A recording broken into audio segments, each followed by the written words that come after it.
it to us. Testing, testing, testing. Can everyone hear us? If you could consider taking Roberta. Oh, Yes, that's we can. just Yes. Can everyone online? Yes, Dolores can hear. Okay.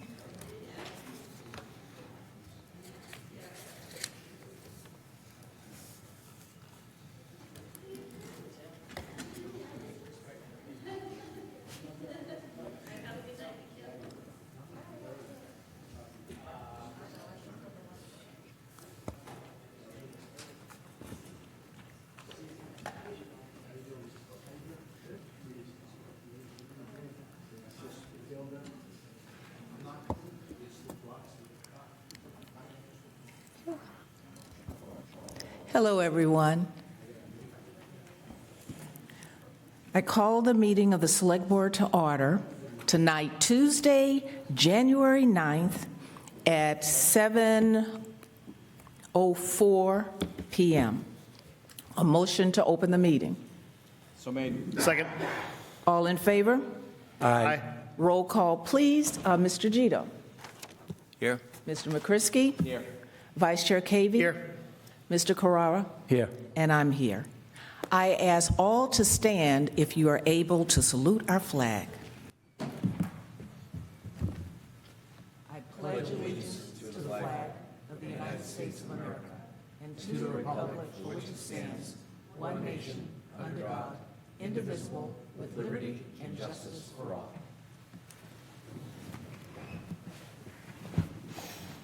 We have a public hearing, so we have to take it in order. Yeah. Okay. First on our agenda is the continuation of the public hearing. Alleged liquor license violation at Golden Palace, 300 Washington Street. Sergeant James O'Connor, please step forward. So before we're going to go through the protocol, I'll ask Vice Chair Cavey to read into the record. And then I'll ask the board if we can jump right to the agreement or if they want to hear a little background information from you, Sergeant O'Connor, because this was an agreement between you. It was a collaborative effort between you and Chief McNamara and Attorney Brian Winter and the owner, which is Mr. Lee. But we'll get there after we open the public hearing. Vice Chair Cavey. Madam Chair, while I'm getting this up, I just want to ask, because this is still a public hearing, at what point would the public be available to, or have an option to speak? We could still go through the protocol, what our per usual practice. Perfect. So the select board can ask questions after we hear all the details from Sergeant O'Connor. Then the citizens can ask questions, and then we can close and go directly to the agreement, and that could be our process.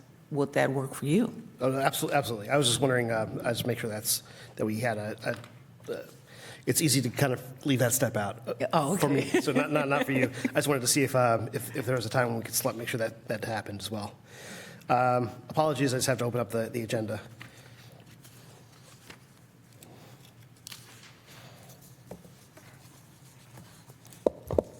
It's loading. It's loading. I know. Mr. Carrera probably believes I should be using paper. It'd be a lot faster. What do you need? Paper loads a lot faster, right?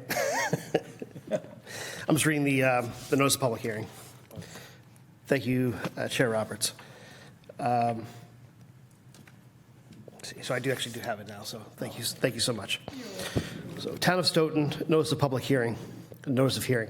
A public hearing will be held by the Select Board on December 19th, 2023 at 9:15 pursuant to General Law, Chapter 138, Section 12, Sales Hours Violation, Stoughton Bylaws, Chapter 209, Section 45, and by implication, 204 CMR 2.05, Section 2, permitting disorder, disturbance, or illegality of any kind to take place in or on the licensed premises.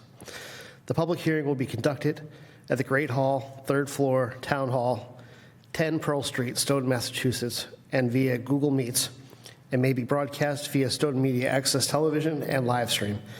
Additional information concerning the hearing may be obtained by contacting the Select Board office, as well as the Google Meets video link and telephone connection for public comment by calling 781-341-1300, extension 9212, or email to gpereira@stoughton-ma.gov by 4 p.m. the day of the meeting, per order of Deborah C. Roberts, Chair, Select Board, acting as the local licensing authority. This notice mentions that the hearing will be on December 19th. For anybody who wasn't at that meeting, that public hearing was continued until today. And that's why we are conducting this today.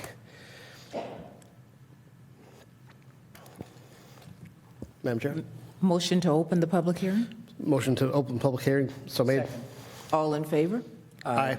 And I vote aye as well. Sergeant O'Connor. Good evening, Madam Chair, fellow board members. Thank you for having me again. I appreciate you continue it from last time when I was not feeling great. Sergeant James O'Connor, the Stoughton Police Department. If it's okay, I'll just read the report into the record so that you guys all know the facts as I believe they happen. On November 6, 2023, at approximately 1:35 a.m., I was on patrol in a marked cruiser passing by Golden Palace located at 300 Washington Street.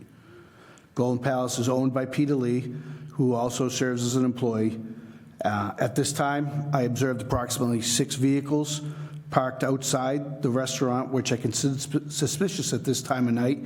The restaurant is closed at this time, and I know that most of the time there is only 1 or 2 employees on the premises, being Peter Lee and his wife, Loretta. I pulled in the parking lot and could see the bar area lights were on, even though the blinds were shut. There was a car parked by the main entrance with its engine running. The main entrance was locked and no response was received when I knocked on the door. I know there's an exterior door to the bar area.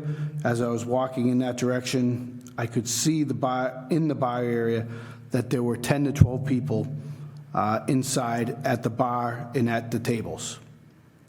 I could see drinks on the tables, not empty glasses, on the bar and in some people's hands. I could also see people playing pool. I did not observe any food on the tables or at the bar. I then used my flashlight, flashed it into the window to get someone's attention. A female looked out and then alerted Peter. Peter started to clear the drinks from the table. After approximately 3 minutes, the exterior door for the bar area opened and we removed all the people inside. Peter was behind the bar and the drinks I saw through the window were now cleared. I advised Peter that this practice was prohibited. Officers were able to clear at approximately 1:44 a.m. Based on the circumstances, I believe Peter and Golden Palace were in violation of town's bylaws regarding alcohol beverages, specifically Chapter 209, Section 45, the subsections A through D.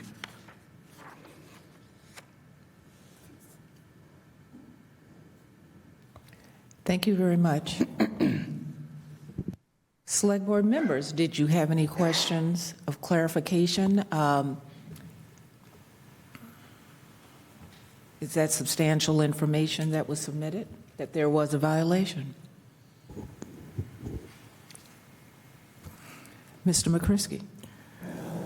Just a quick one for personal reference, Sergeant. Do you recall, how many incidents at this location do you recall in your career? In my career?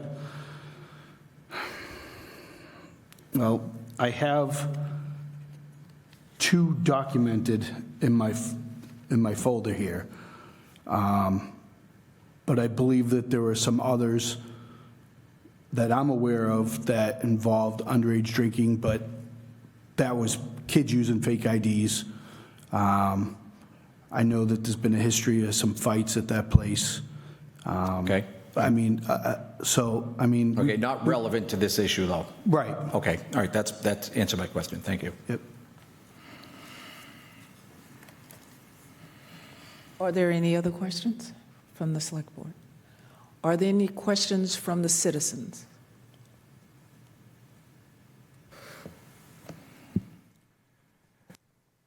Oh, okay. Okay. Attorney Winter. Thank you, Madam Chair.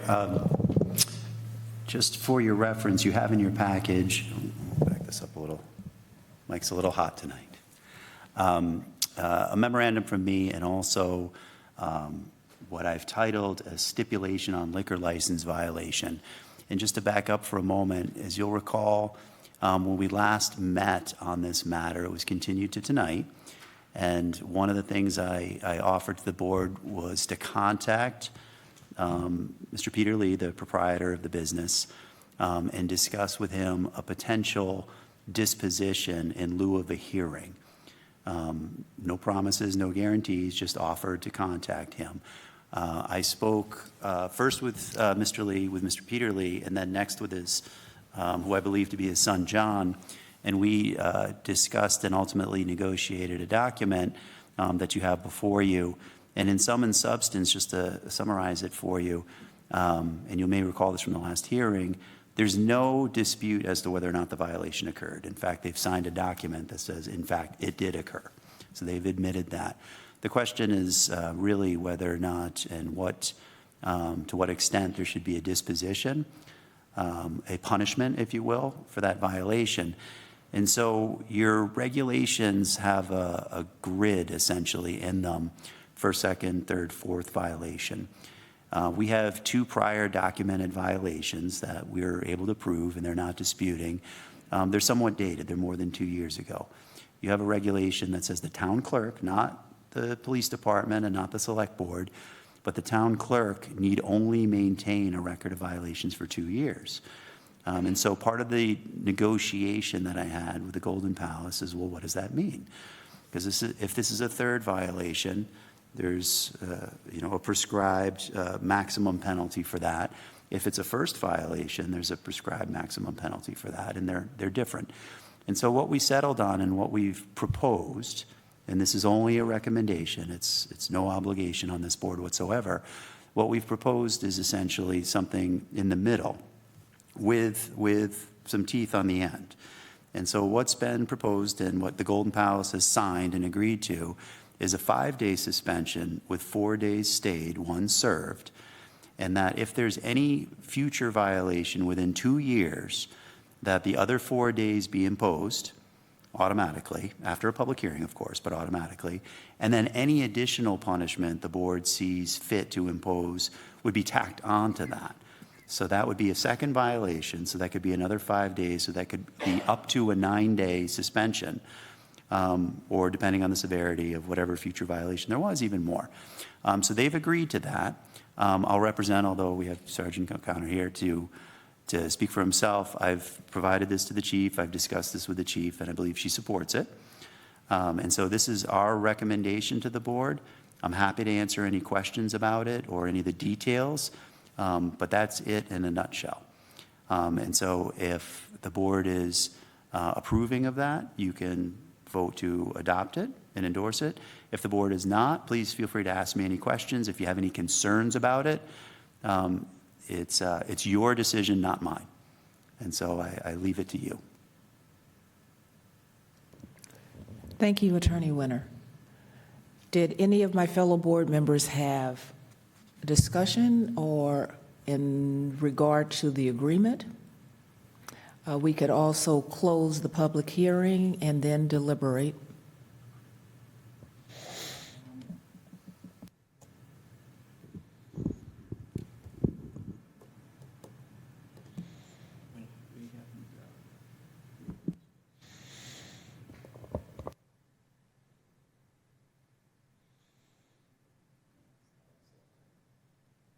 Madam Chair, I apologize. I just wanted to get kind of the lay of the land here, so no, I'll wait until a decision is made and conversation at that time. Okay. Mr. Carrara? Do you want a motion to close the hearing so we can deliberate, Brian? Yes. I'll make the motion to close. Second. All in favor? Aye. Aye. And I vote aye as well. Thank you very much, Sergeant.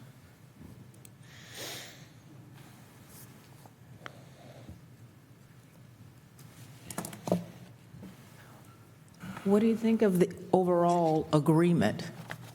We did provide authorization for the collaboration between Attorney Winter and Mr. Lee, and involved in that conversation was also Chief McNamara and Mr. O'Connor. So, Madam Chair.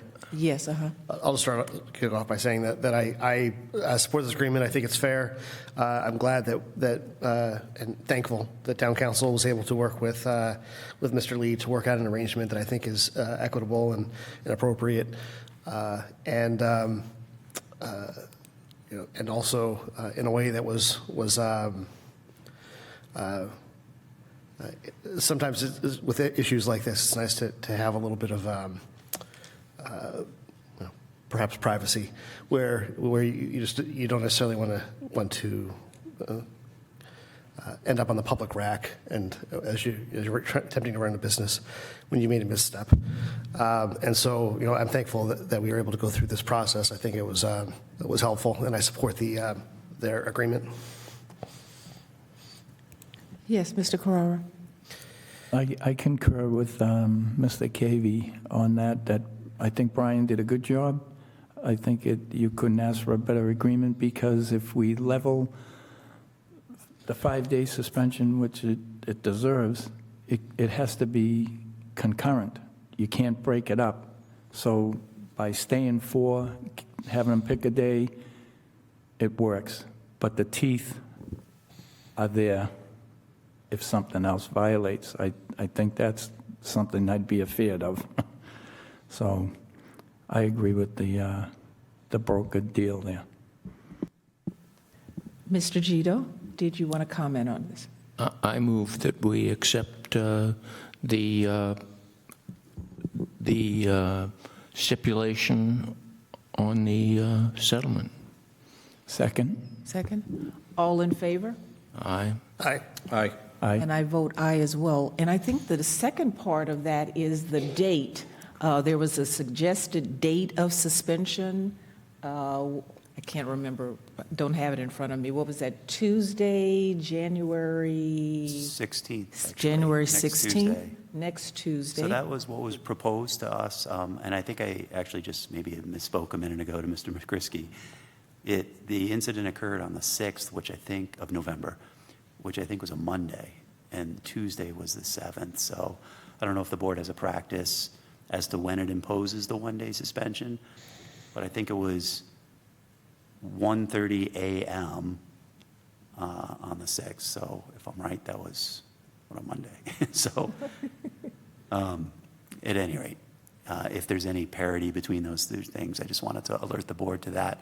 But the Golden Palace has proposed the 16th, Tuesday, to serve that 1 day. But at the end of the day, it's up to this board as to what you think the appropriate day to impose would be. Madam Chair. Yes, Mr. McCrisky, and then Mr. Carrera, and I think I saw Mr. Gito's hand. Madam Chair, if memory serves me correct, and I believe it does, we have had a past practice on this board, and again, I've been off a couple of years, so if people changed it intermittent, I don't know, but we did have a practice of having any kind of a penalty served on the same day of the week that the violation occurred on. We've done that in the past, and I do recall voting on that. So again, it's a consideration. I personally would like to see a stiffer thing, but I do agree that what Brian has worked out is in the best interest of the town. But again, 2 violations. There's a lot of companies out there that have these licenses have never had a violation, and we, although they were previous to, I guess, the way that some people at Town Hall kept records, reading it as if they only have to keep them for 2 years. These violations go back further than 2 years, way back further than 2 years, and there's been more than 2.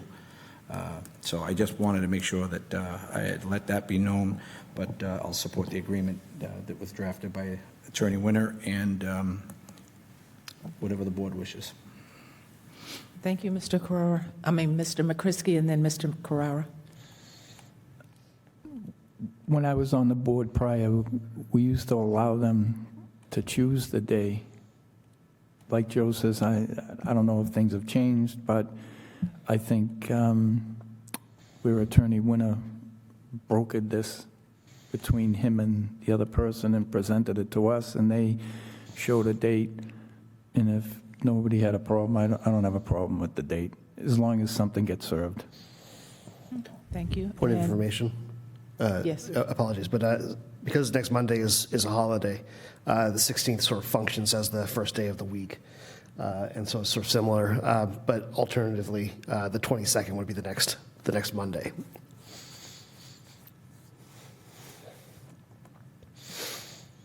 I don't have a strong feeling either way. I just wanted to make sure that was, I just wanted to let you know that 16th is the first day of next week. Thank you. Mr. Gito. The violation occurred on the date that was mentioned, but the people actually entered the place the day before. So it would have been on a Sunday that they actually were there and continued there until Monday. So now we're going to put the violation on the Monday so that we could have,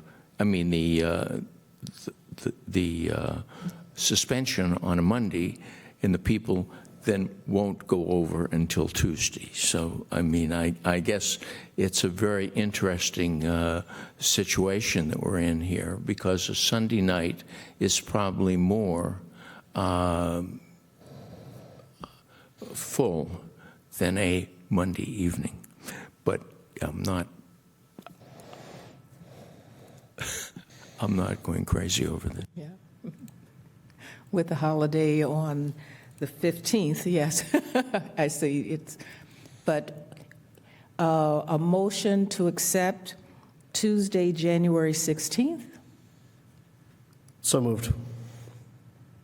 Second. All in favor? Aye. And I vote Aye. aye as well. Thank you.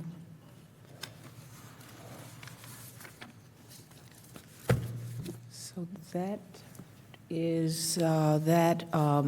I would like to take things, an item out of order, please. And that would be item number 8, and is to discuss use of property located at 2 to 4 let's put on my glass, Perry Street, recently purchased by the Redevelopment Authority. Roberta Harbeck from the Redevelopment Authority, please step forward, state your name, address, and affiliation. Hi, everybody. Thanks for taking me early. I'm Roberta Harback. I am with the Stoughton Redevelopment Authority. Is this good distance? The speaker? Okay. I just wanted everybody to know and the public to know that the Redevelopment Authority just purchased a month ago the property located at 2 and 4 Perry Street in Stoughton. It's commercial property. Right now it houses a hair salon. In the back is, I'm going to call it empty space or garage space. Our intention is to create a collaborative workspace for small startup businesses. And I like to use the expression, if you sell honey, you make cutting boards. This would be, I don't want to call it a farmer's market, but the idea of a farmer's market type space without the farm food. So I'm hoping we can get about 14, 15 vendors in the space. Everything is still up in the air on what we're going to actually be doing. I would like the people that rent the space, the vendors, to work collaboratively together and to share in the working of the shop. and helping them to start up their businesses, working together. This will generate, hopefully, some interest in the town of Stoughton, a destination for people to go.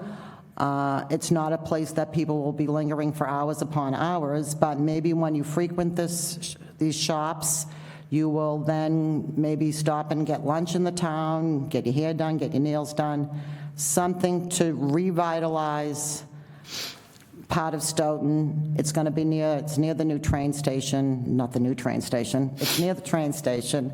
So, and I know that's a project that the town's working on to generate interest in events happening there. So I just wanted to announce it. Eventually, we will be seeking out vendors that want to participate in this. And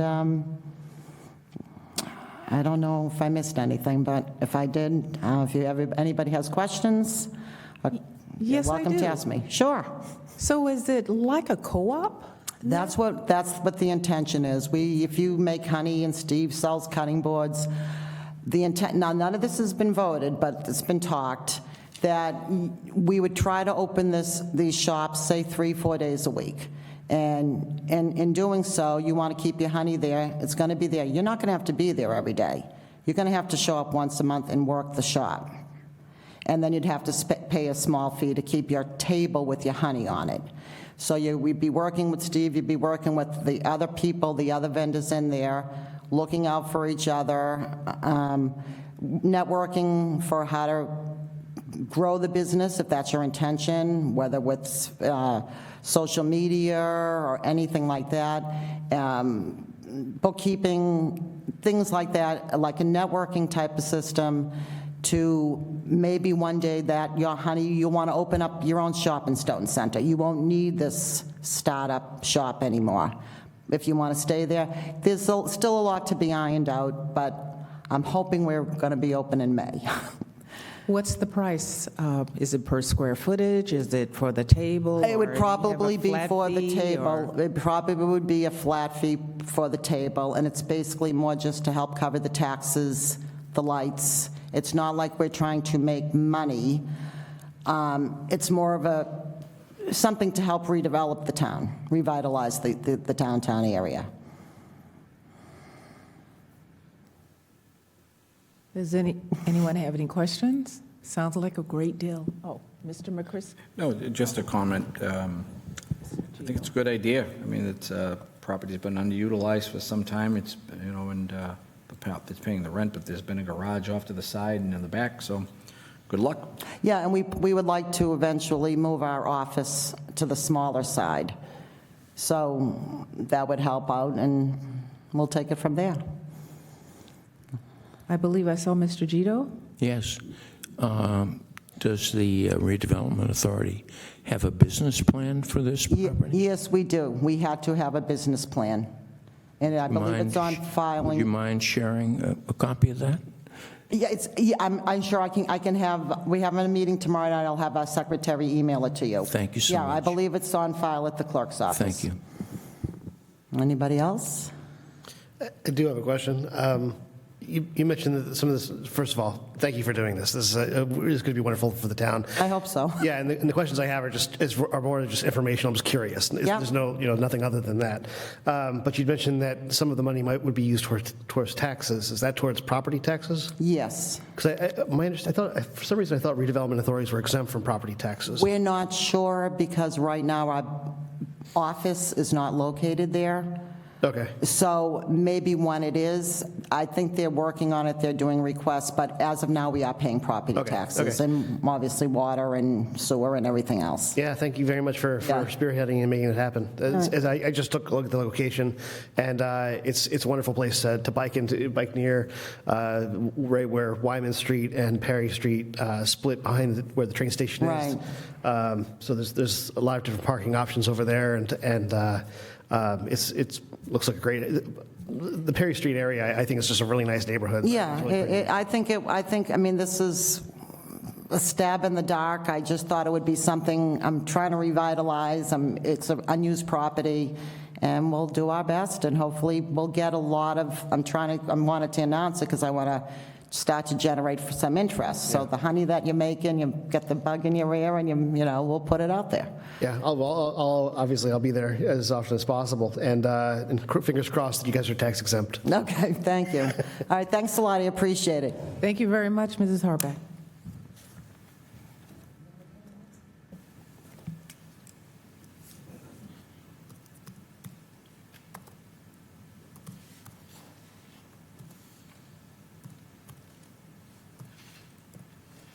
Mr. Tisdale, is it okay if I move your items to the end? Okay. The next item we'll take out of order. It's item number 6, to establish special accounts for town-wide beautification and the Reverend Dr. Martin Luther King donations. Votes may be taken.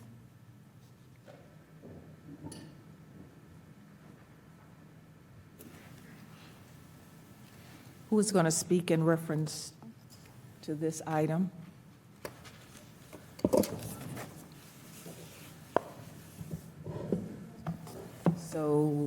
Okay. So the intent of this item is the town accountant needs to open an account so they can have a special account so they can accept donations. One is the town beautification, and the second is we received a donation in the amount of $600 from a company called Headquarters, and, okay, thanks. So we wanted to be able to accept it, and the select board has to approve it, the account. I'm always thankful to open up these accounts. The fact that people are willing to donate to the town for specific purposes. A couple times a year we open such accounts, and it's just nice to see the involvement and the interest and the people putting in some equity into some of these projects.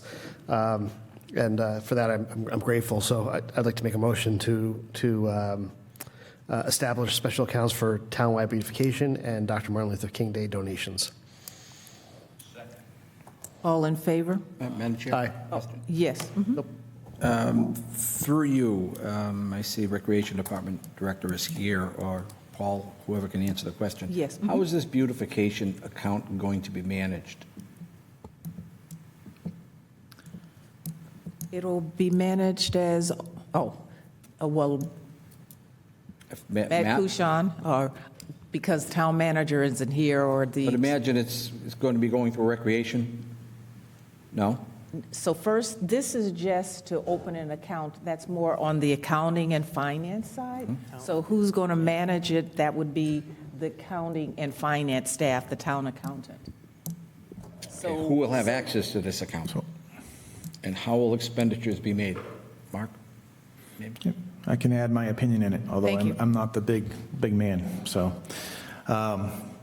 this is what I would recommend, like in anything else that becomes before this board.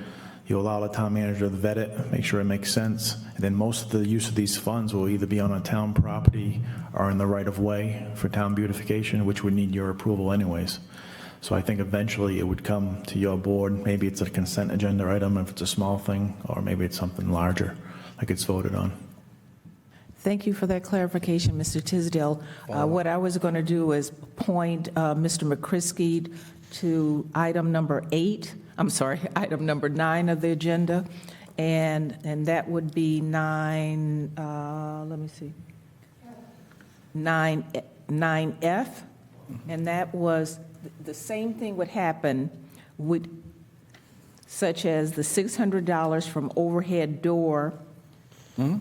I understand. They would have, and so those are it would come to the select board, we would approve before any monies are deposited into these accounts that we mentioned on item number 6. Okay, so my question again is how it's managed is this will be only a town account that will be used for town events that are voted by this board.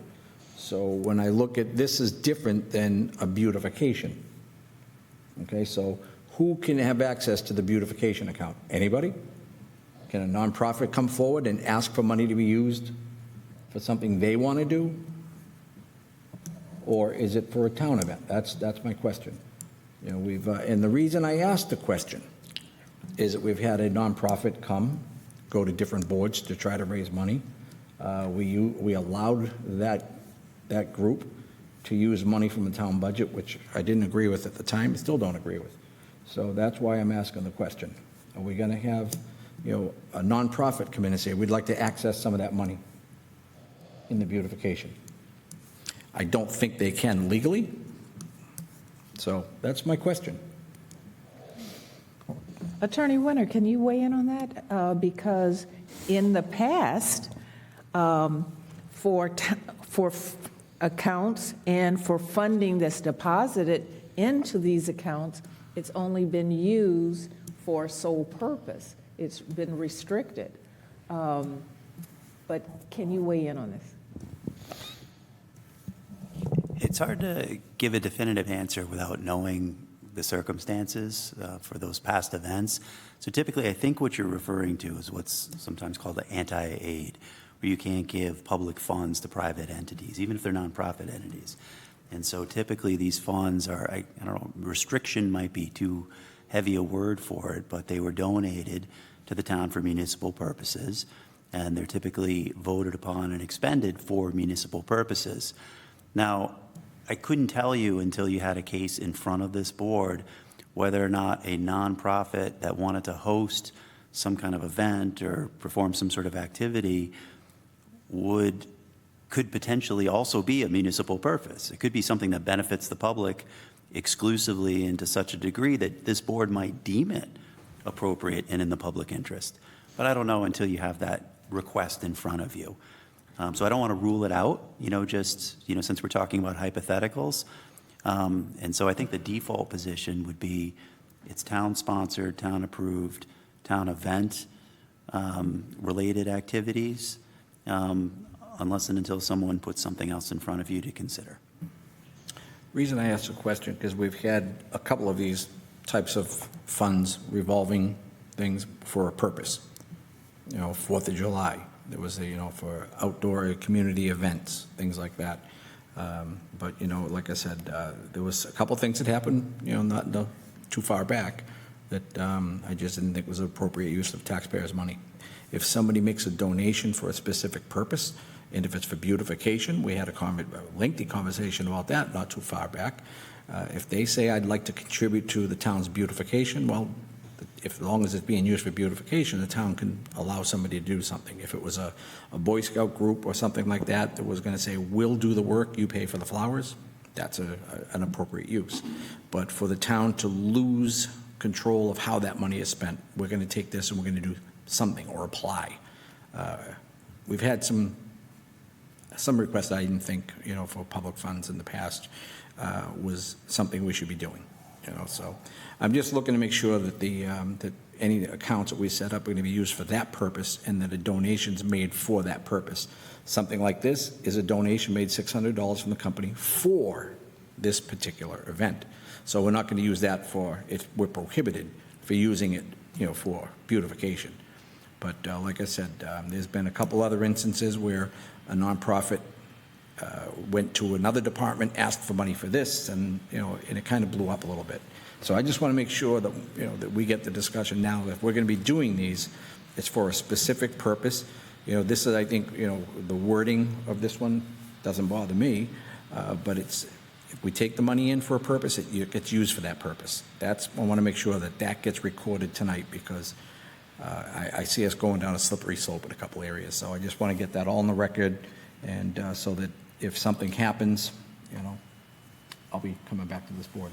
So, thank you, Madam Chair. Thank you, Brian. Thank you, Mr. McCrisky. Mr. Carrara. Thank you, Madam Chairman. I think we got a problem with everything needs a special account. in my eyes, Dr. Martin Luther King Day falls under like a community event. I think the community is invited to it. It's not going to be a private event. You can track the money if it's in the community. Events committee, they have it already laid out. But townwide beautification, I mean, we have downtown beautification, and we should consolidate. So if there's 10 grand in there and they want to beautify one end of town, there's money there. To have all these pigeonholed accounts and then somebody makes a mistake and it isn't their problem, they made a mistake, and people are going to crucify. It's just, everything we're doing has got a special account. Matt's in charge of this, and he's in charge of that, and downtown, around town. I think we got to think about what we're doing. I'm really not in agreement with the way this is coming together. I mean, Martin Luther King Day, any holiday like that, that's a community event. That, in my eyes, it just makes the tracking of the money easier, the taking in the money easier.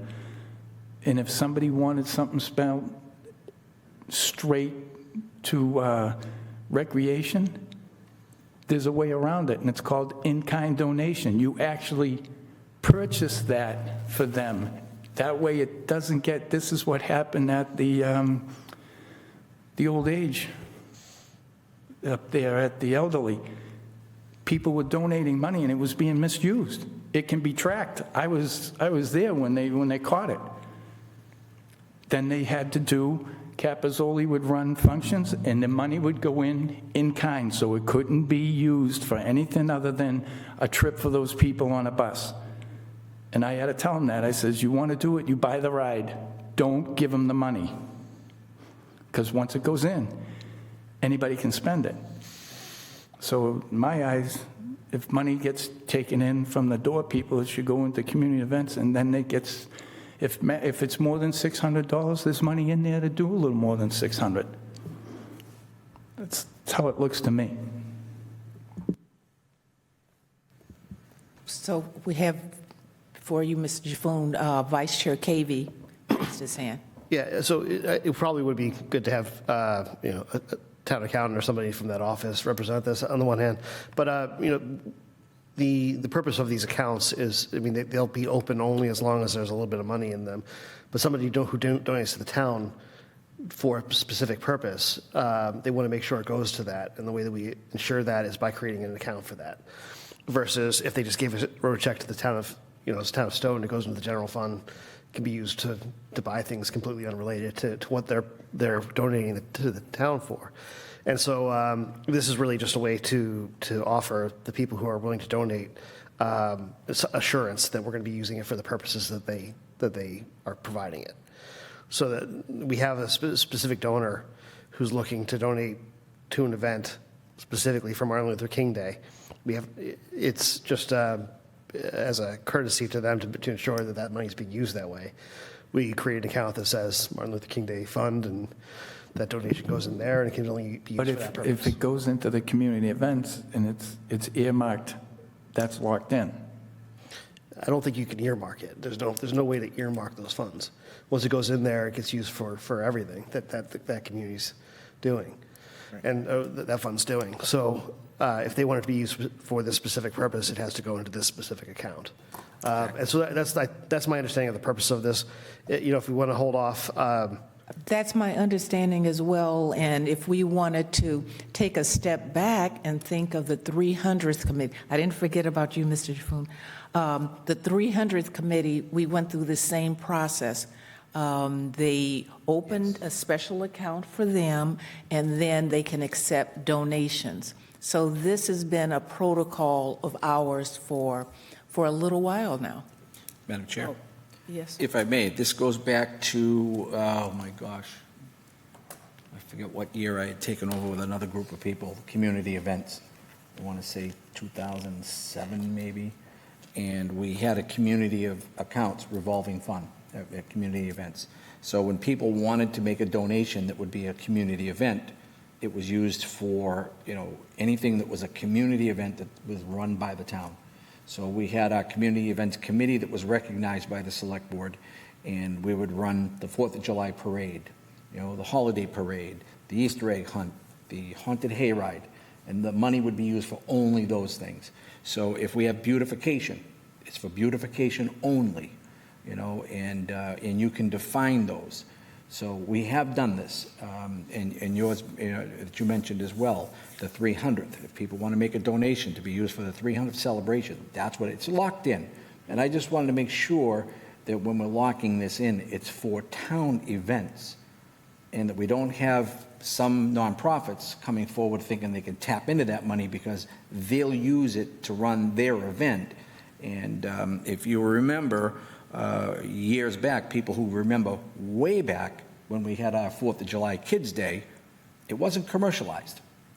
Next thing you know, signs are popping up and banners on behalf of companies and so forth, and it was a true community event. And I think sometimes, all the sponsors are great, and I think that most of them, when they've made donations in the past, they don't ask for any of the advertising, but it just pops up anyway. And then we go into it. I think you lose that community event, because there are people trying to sell, and we do that a lot. We sell things, so that's why if we're going to set up an account that's managed by the town, it should be managed specifically for that purpose. So I don't have a problem with this. I questioned it to make sure that it's going to be things that these people would come to us, and they're going to have to show us why these funds should be used for it. So that's it. Thank you. Madam Chair? Yes, Vice Chair Cavey. Through you Mr. to- Jaffoon had a question, too. We will eventually get there. Sorry. Apologies. Through you to Mr. McCrisky, would it be beneficial to sort of reform the motion to include that it required authorization by the select board? Madam Chair, through you. We already do that, because we have one, so far, we have funds that are coming in. Oh, this would be As this would be an not the funds that come. example. This should be another account. This would be the funds. The use of the funds has to be authorized by the select board. Oh, you'd have to vote it out because it comes in Yeah. as a donation to the town, and you'd have to vote approval out. So even the one for the donation for the Martin Luther King event, you wouldn't have an event that, if this was a $600 donation, which it is, very generous from this person, is that you wouldn't appropriate $1,000. So what it does, it really locks in the accounting for us, which is nice. But if it's voted to receive it, we have to vote it to use it. It's not like there for just people to go to. That's why I'm going with that other one, is that having, a nonprofit try to access some of that funds, and whether it was in this one or a different account, when it might violate, it was say violate, once the donation is made, it takes away the intent of the donor, of the contributor, that the money could be used for something else. And I want to protect that. That's all. Yeah, no, sorry. Madam Chair. I'll- Let's just think that through. I think that we have to give our town manager, who signs off on all disbursements, some authority to control the use of any type of funds that come in through the town and that are expense out, and that means our assistant town manager as well. If funds come in for beautification of the town, then it can't be spent on buying a truck. It would be at odds and against the policy of disbursement, the finance policy. So I don't think that the select board should micromanage that type of process. And that's just my opinion. That is, if you wanted to take another example, and let's take the 300th committee again. The 300th committee, they are asking for donation. They're doing fundraising. So we gave them $50,000, but we know it's going to take more than $50,000 for events for our 300th. So they're out fundraising. Monies are going to come in. There's going to be this special account for those funds, and it's all like to decorate floats or to have a cocktail party. Or, can we start working?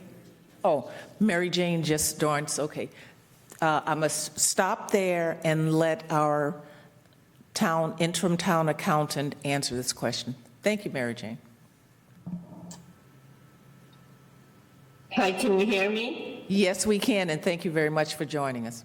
Sure. And I'm going to apologize for my voice. I actually am remote this week as I have COVID, but I just wanted to give some clarification. These accounts are strictly donation accounts. When people request to make payments from them, the accounting department verifies what account they come from, so the payments can only be for the purpose of what the account was set up for. That's what I said. And only town employees can make those requisitions. So no nonprofits would be able to touch the money. Does that satisfy your question, Mr. McCrisky? All right. So a motion to establish the special accounts for town-wide beautification and for Dr. Martin Luther King Day donations. Oh, you made that motion? Second that motion? Okay. I would like to ask, You were there, off. I'm on now. When an account is established, is there also established something that indicates what that account is for in specifically? Perhaps when we decide to establish accounts in the future, maybe in the present, I don't know, we should have a copy of that purpose written out so that we all know what it is and we don't spend 20 minutes wondering about this. Who has put forward to establish this account?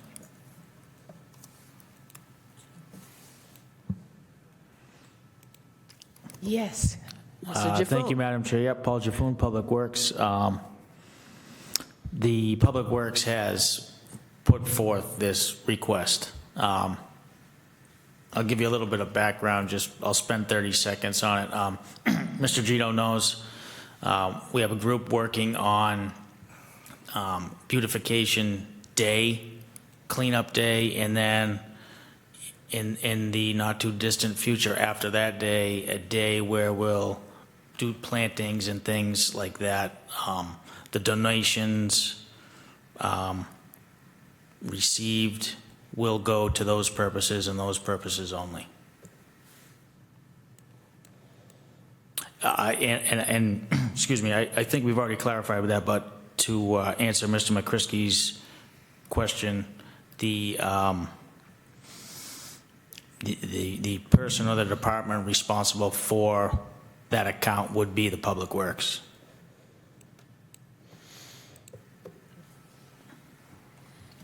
Thank you very much. Motion has been seconded. All in favor? Aye. And I vote aye as well. Thank you very much. So that takes care of item number 6. Thank you, Mary Jane. Yeah, I feel better. Thank you very much. Stay there. We'll just... Okay. So let's move right to item number 7, please. And item number 7. Now, how do you pronounce this? To consider and discuss temporary license agreement of parcel 053_166 to Asplund. Asphalt Construction LLC. Is that how you pronounce that? Yeah. Asplund. Yes. Yes. Please give us a little detail on Okay.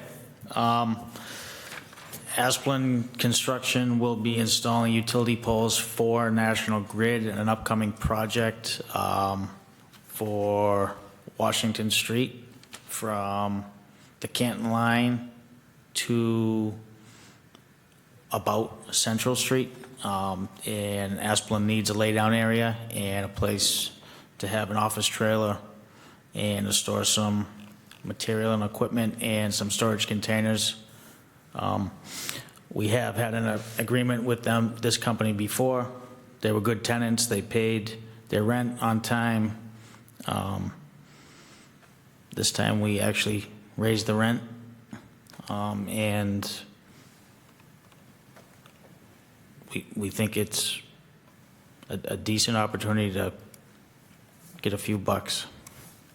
Are we going to start an account for this one too? So this is the second year that we've done this? Or are you being humorous, Mr. Carrera?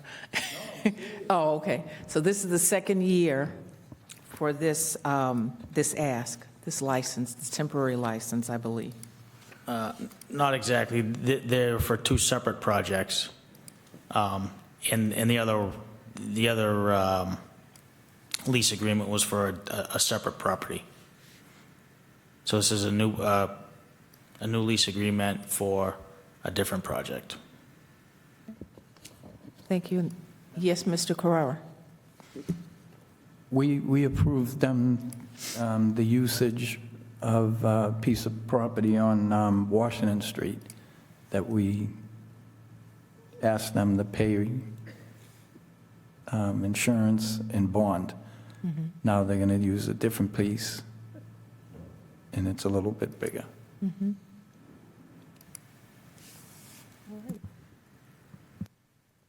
Any other questions? Mr. Oh, okay. Motion to approve? Second. All in favor? Aye. Aye. And I vote aye as well. Thank you very much, Mr. Foon. Thank you.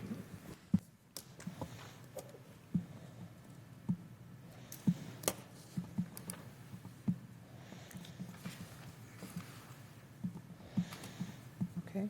Let's move to item number 9, our consent agenda items, please. Our consent agenda items are A, 9A, approval of open session meeting minutes of December 5th and December 12th. B, proclamation Danino's Pizza, 545 Pearl Street. C, application for a community bonfire on January 20th, 2024, maybe 2024. That's a typo, not material. Item number 9D, ratification and final approval of executive session vote to approve patrol and superior officers memorandum of agreement. 9E, electronic billboard request for use application, and that's from the Stoughton Equal Opportunity Committee.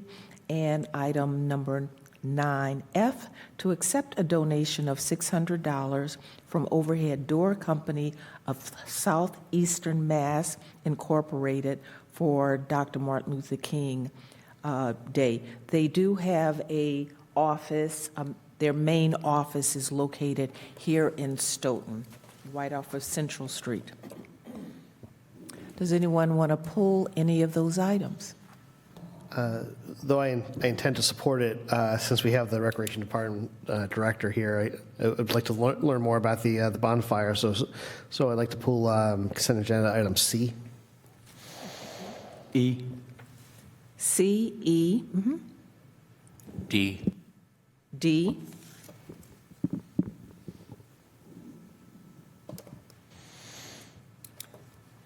C, D, E.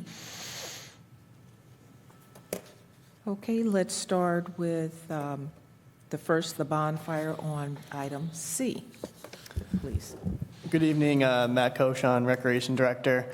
So I have an application in front of you guys for a community bonfire. This was actually a resident who actually pulled me aside after town meeting and thought it'd be a really cool idea to do something like this. So we've been working with the fire department and DPW. It'll be out on the John Dennison Athletic Complex, formerly known as the West School Athletic Complex, in between the high school, middle school, and the Wilkins. DPW has actually been going around collecting the Christmas trees. Usually they just throw them away, but this year they've kept them dry. So we're going to be using that to burn. We've got a large donation of pallets as well. Fire and DPW will be controlling the fire. We're going to have a large barrier where people can't cross to keep people safe. Fire will have an engine out there with personnel, make sure everyone is doing what they should be doing. And we're going to have a police detail as well. But we thought this would be a really neat community event. You know, January is a tough month, dark month. Get people outside and to mingle with neighbors. Boy Scouts said they're going to do hot chocolate. I believe we're getting the Girl Scouts involved, and just have people come out and have a good time. That's all I got. Sounds fun. Something right out the movies. Mr. McCrisky. Just where my computer's running very slow today. Where is it going to be held? On the athletic complex, the old West School Athletic Complex, on the softball field on the stone dust. The old rock pile. Yeah. Thank you. Any other questions on that? Yes. Okay, Mr. Gito. Oh, Who's going to clean it up at the end of the day? DPW along with Recreation Department staff. And reseed it if necessary, or is that? So we're planning to do it on the stone dust on the softball diamond, so we won't need any seed. Just create another kind of dust on the softball diamond. I mean, the reason I'm sort of chuckling here is that that I've gone to a number of those softball games, and when it gets dusty, it really flies around, and ashes are even worse. So I hope that you take that into account as you're doing your cleaning. I'm not opposed to the idea. I think it's a good idea. It's just making sure that we don't have to bring people to the hospital for inhaling small particles. Thank you. thank you. Vice Chair Cavey, you have any comments? Oh, yeah, I just wanted to really comment. This is right up my alley. I love it. I think it's a great idea, and should be a lot of fun. And hopefully we can let enough people know. They'll be a good crowd, and it sounds like, honestly, the beginning of a very fun tradition, if it works out. So thanks for, being innovative and coming up with these kinds of ideas. It's amazing, and it really adds to the culture of our community. So thanks for that. We also, too, I believe we had an amendment of a weather date as well for January 27th, so the following Saturday. That's going to be so much fun. Oh, my gosh. Okay, the next, that was C. D. Ratification, who called D? I did. Okay. Mr. Gito, ratification and final approval of his executive session vote to approve patrol and superior officers. Memorandum of I just agreement. didn't want that as a consent agenda item, so if you want to deal with it separately, that's fine. This is the item that we approved in our executive session, Right. and we signed off on it. So I don't understand. Pull it, you just wanted to have it pulled.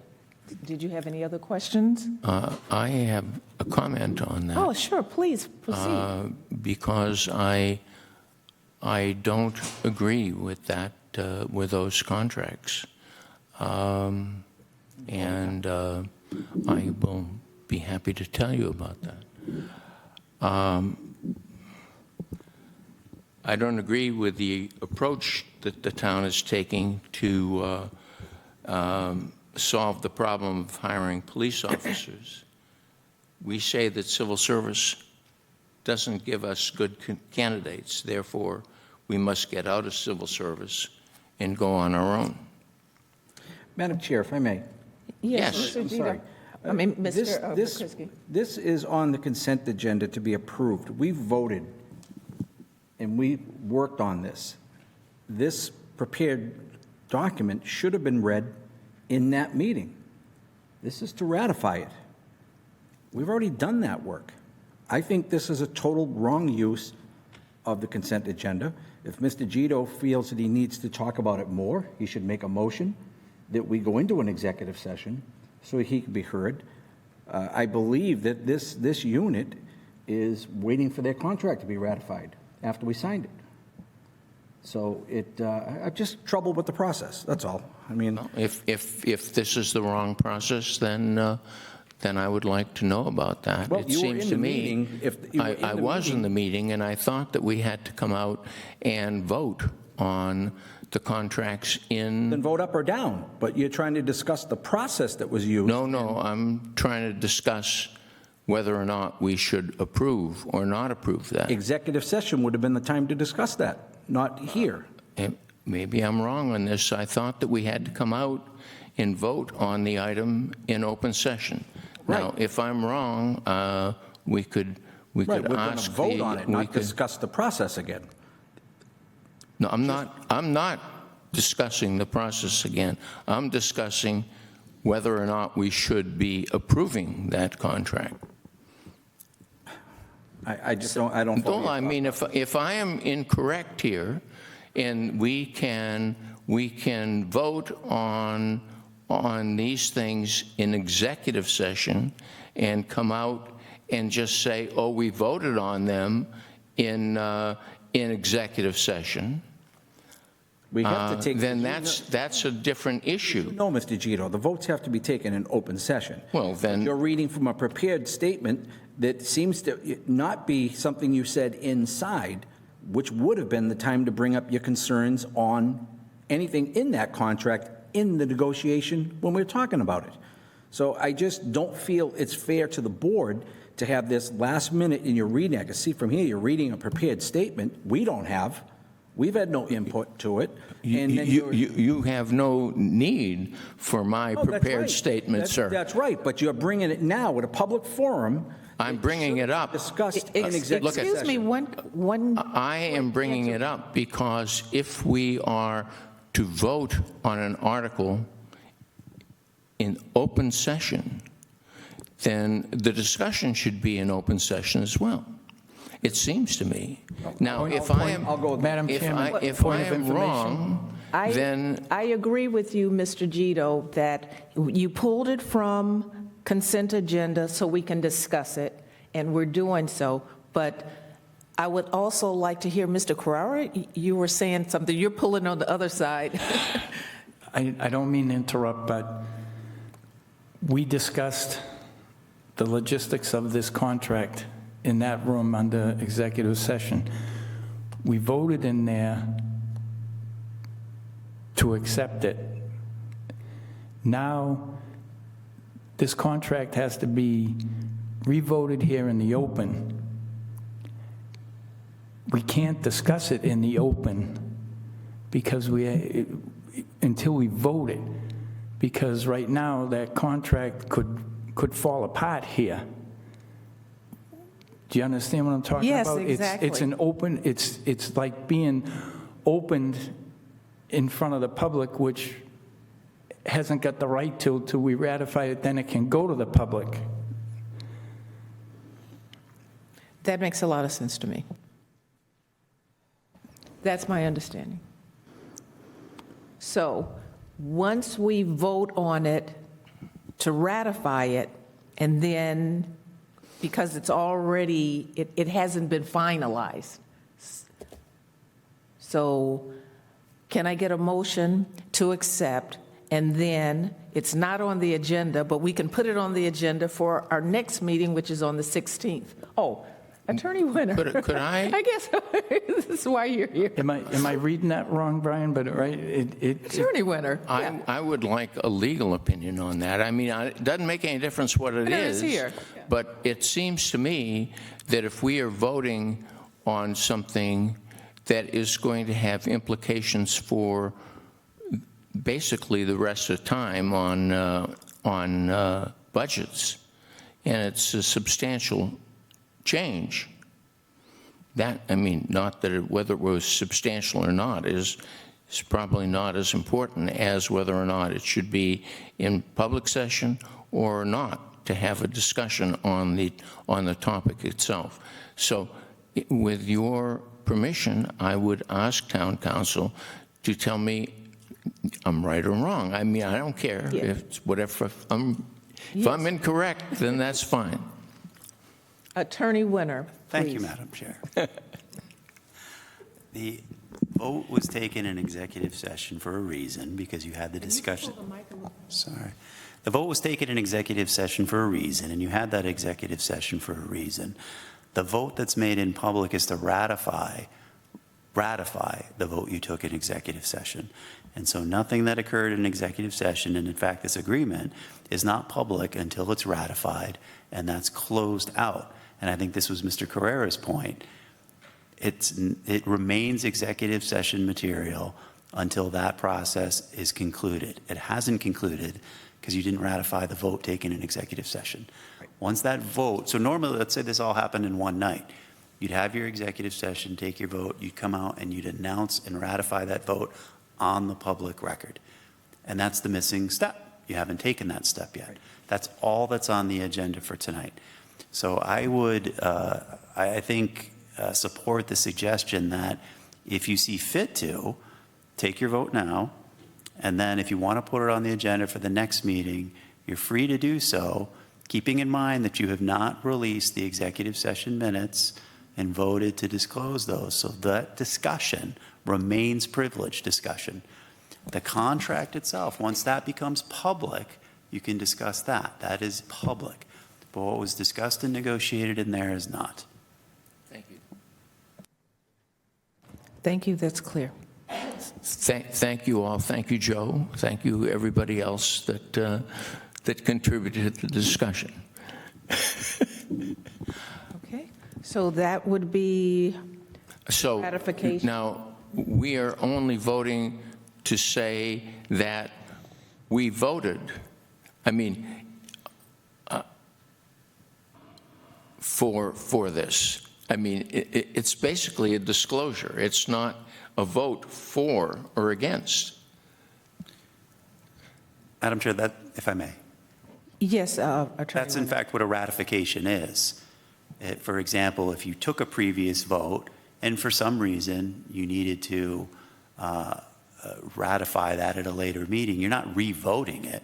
You're just memorializing the vote that you already took to put it on the record. Thank you. And that's what the ratification is tonight, to put it on the public record, because until you take that vote, that all occurred in executive session. The public doesn't know. Thank you.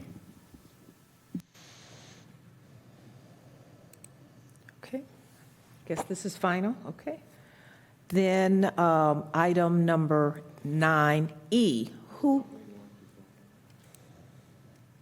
well, we have A, B, C was pulled, D was pulled, E is pulled. We can vote them all at the same time. Who asked for E? I did. Oh, that's Mr. Carrera. Did we ever get any information on what they were going to actually put on the board, on the reader board? Because everything that I read and got said they were still trying to figure out how to shrink it down to so many words. Yes, they had the name of the event, the date of the event, and the time of the event, and the little graphic image on the website. Oh, you're going to bring that up now? Thank you. That's how it is.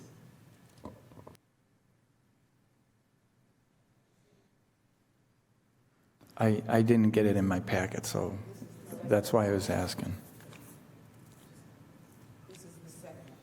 This is the second one, I'm sorry.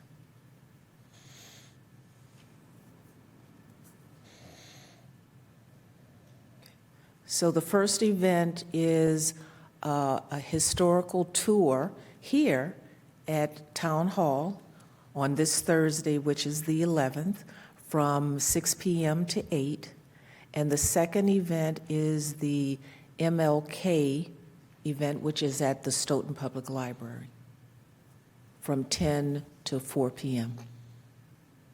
on Monday, January 15th. All set? And then I would like to pull 9B, which is the proclamation. So Donino's Pizza closed their doors, and we were going to recognize them before the 31st, December 31st, but we just couldn't work it out that everyone would be present, and we were going to purchase pizza, and have the owners here. It was going to be so wonderful, but we couldn't get that coordinated. So for tonight, we have our proclamation, and it reads, Town of Stoughton Proclamation. Be it proclaimed, whereas Donino's Pizza has been a staple in the Stoughton community since the mid-1940s, and whereas Donino's Pizza was a place where young and old enjoyed a variety of pizza, as well as many other menu items, especially on those early release Thursdays. And whereas Mrs. Carmilla Donino would greet many of her gracious smile, and they made their way into the pickup window, and whereas Donino's Pizza would give back to its community and be the sponsor of many youth teams over the years. And whereas Donino's Pizza has decided it's time to close their doors on the last day of 2023, and whereas Donino's Pizza will be missed by the many residents, and whereas it is appropriate that all we honor and remember Donino's Pizza and their over 70 years of committed service to this town. Now, therefore, we, Deborah C. Roberts, Stephen M. Cavey, Scott D. Carrera, Louis F. Gito, and Joseph M. McCrisky do hereby urge all citizens to join with us and others in the town-wide to thank the Donino family for their decades of outstanding service to this town. In witness thereof, I have hereunto set my hand and caused the great seal of the town of Stoughton to be affixed on this 9th day of January, 2024. For the Select Board, Deborah C. Roberts, Chair.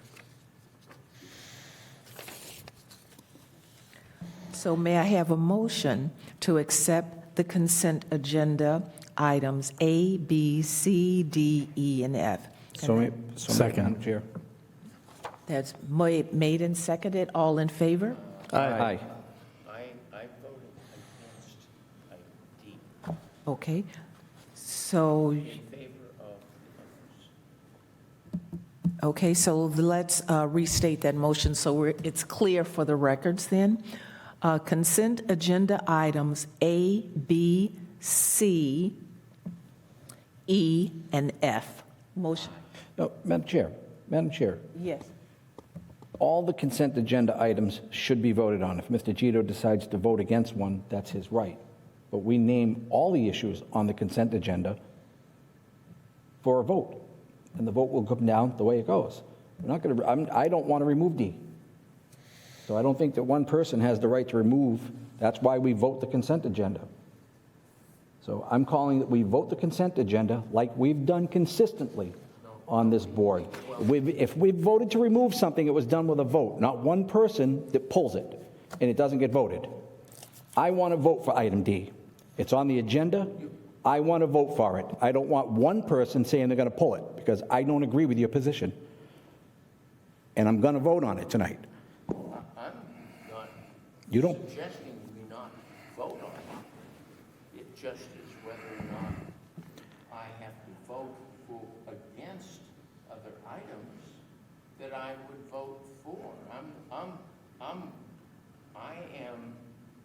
I think that we have a procedural issue that I thought that we were addressing. I thought we were having a procedural issue that I thought we were addressing by pulling items from the consent agenda. All I'm saying is that that item was pulled. What we've done in the past is vote for the items that remained on the consent agenda and voted for the other items that were pulled as separate items. We have not voted to pull items. If they were pulled, it was done by a majority vote of the board. Nobody pulls it and then puts it in abeyance. I'm not putting it in abeyance.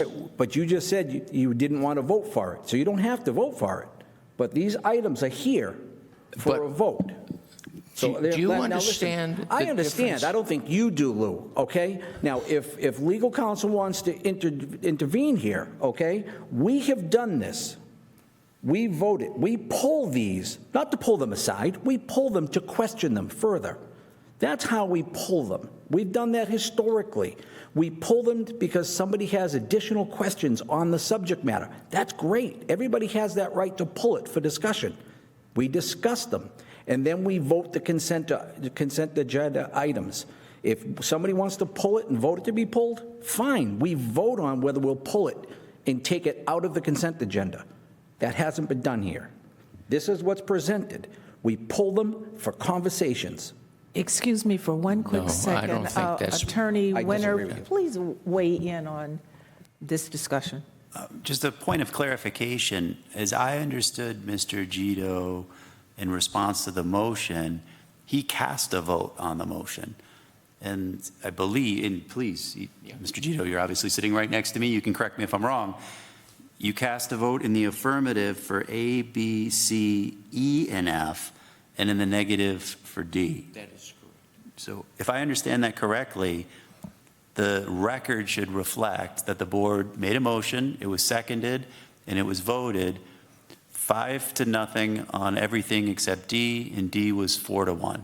Correct. Do I, Right. does everybody agree? That's agreed. Did I record that correctly? Okay, so I think that's the The outcome. vote hasn't taken place yet, though. Right, but So- that's what's about to happen. Well, okay, but that's what I'm saying, though. I mean, when we use the word pull, we pull for conversation, not for votes. We just vote against it, yes or no. Like I said at the beginning, you either vote the consent agenda or you vote and say, I vote in favor of all of these with this exception, like we've done historically. So that's all. So the way you just described it, I agree with. So I think with that clarification, So you the can motion take your is- vote and the record should be clear now, Then I we believe. voted that. Yeah. We've already voted that. Okay, so, It's just got to be documented that way. yep. That's all. Okay. And so I think you have disposed of agenda item 9 then. Oh, Danino's, okay. Hello, come on in. Wait, there you are. Mark snuck right in. Okay. Okay, did we need to repeat the motion, and did we vote, we're all set? I think we're Okay. all set. Thank you. We just read, the Daninos arrived, we just read the proclamation. We could Let's do read- it again. Is it again? Now, what was it? Okay, let's see if I can find it. Would you guys mind coming up? Oh,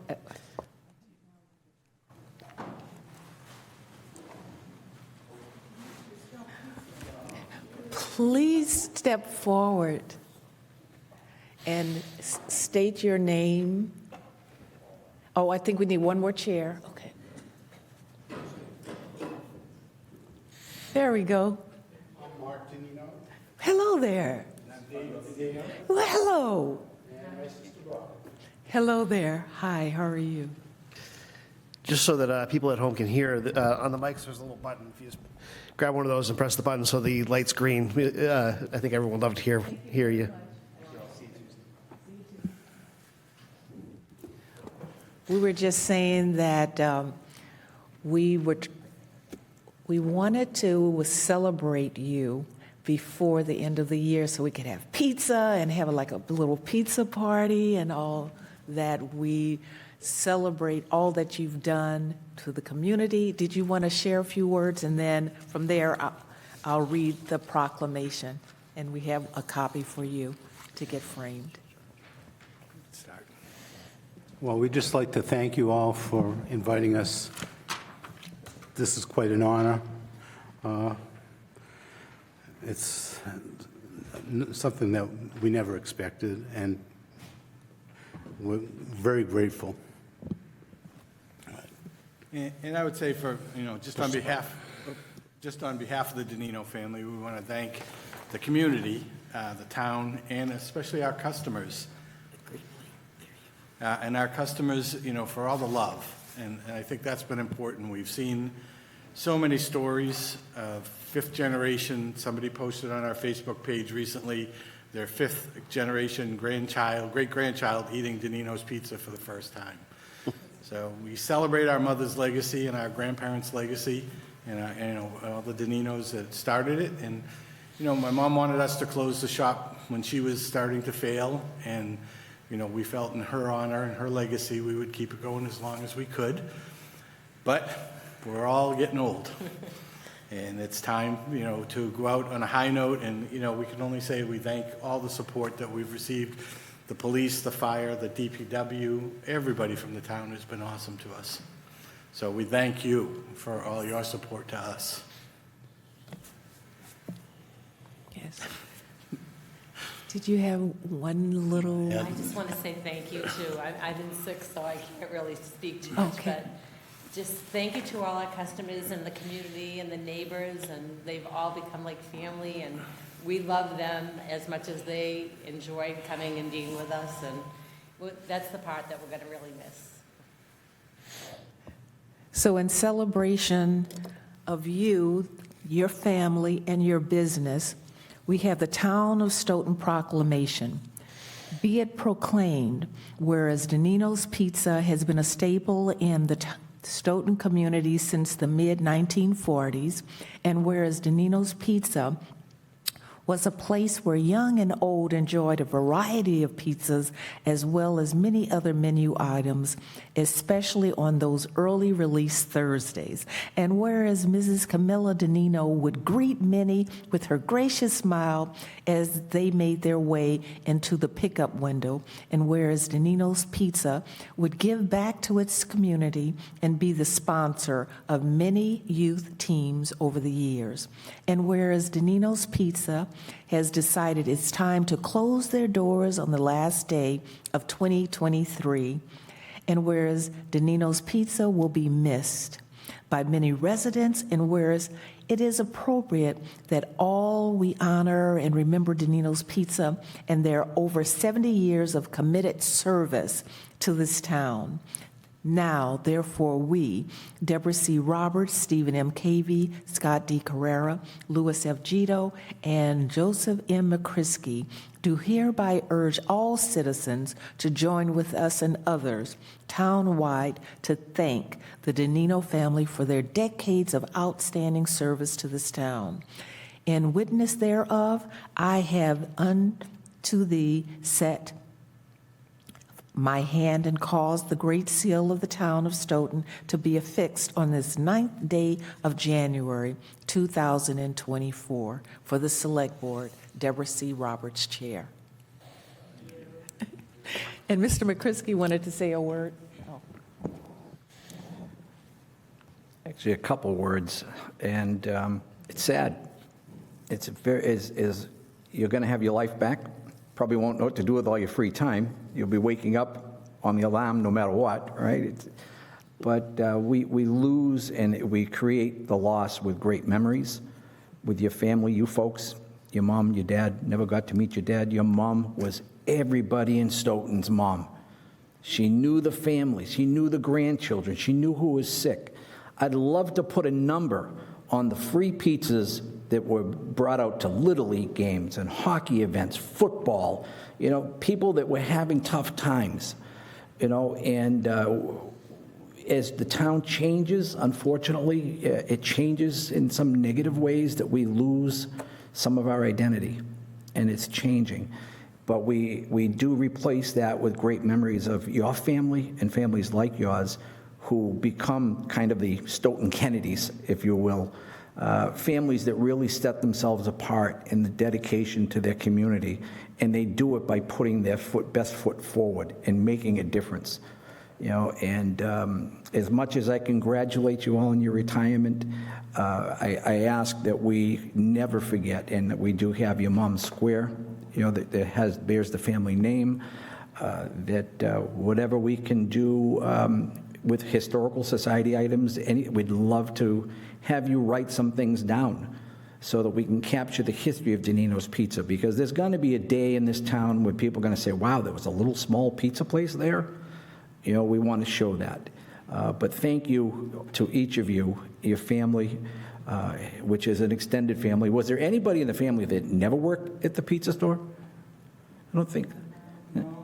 It was like, yeah, right, you paid your dues, right? So everybody, right, and you've, exactly, and you've got a big family, you know, and we're definitely going to miss you. We know we're going to see you, you know, but again, thank you for everything you did and your family did before you for making Stoughton a great place to live. You really made a difference in this community. Thank you.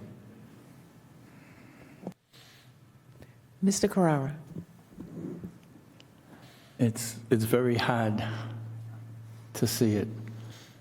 And I just want to say to you guys that I appreciated all the friendship that you've shown me and everything I was able to do for you guys. And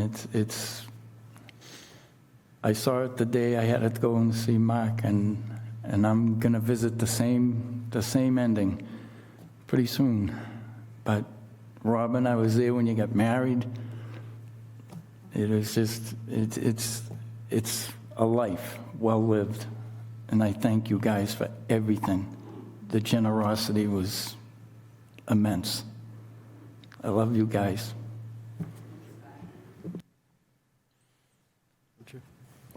Vice Chair Cavey.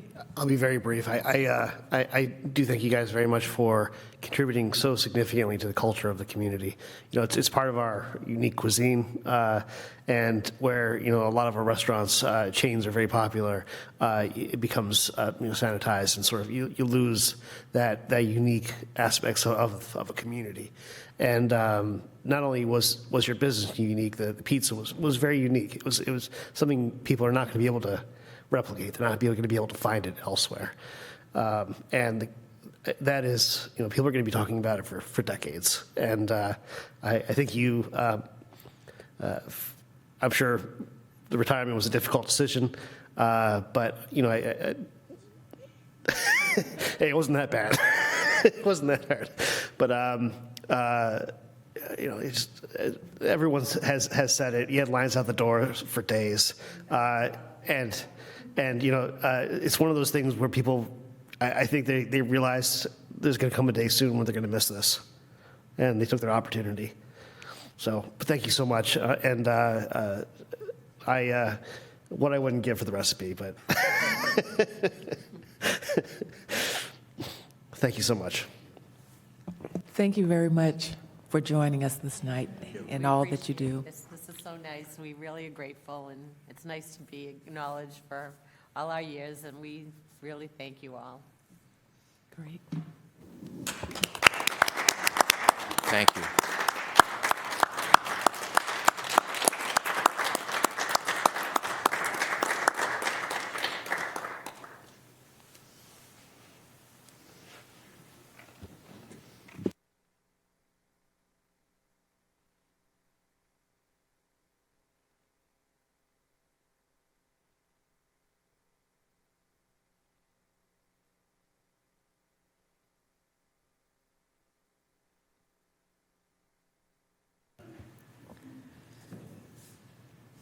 Okay, we'll continue with our meeting agenda, and we'll move back to the top item number 3, Pine Street and Pleasant Street intersection improvements. Mr. Tisdale. Thank you very much. Mark Tisdale, Assistant Town Manager, Town Engineer. Tonight, we have a presentation for you, a brief presentation on the Pine and Pleasant Street intersection improvements. The goal for tonight, there's a presentation of the preliminary design plan for geometric improvements to the Pine Street and Pleasant Street intersection to your board.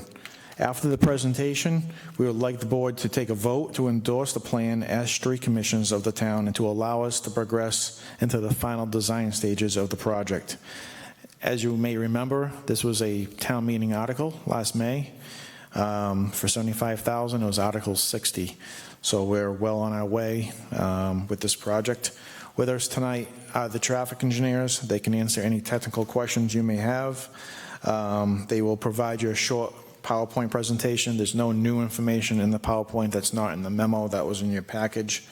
The presentation includes all the information that was previously given to you. With your approval, I'd like to have our engineers go through and do a short PowerPoint presentation for the project. Yes, please. Okay. I think with us tonight is Zach. Yes, I'm here, Mark. Thank you. I think I can go ahead and share my screen with the presentation. Let me bring that up real quick. And I will get it here.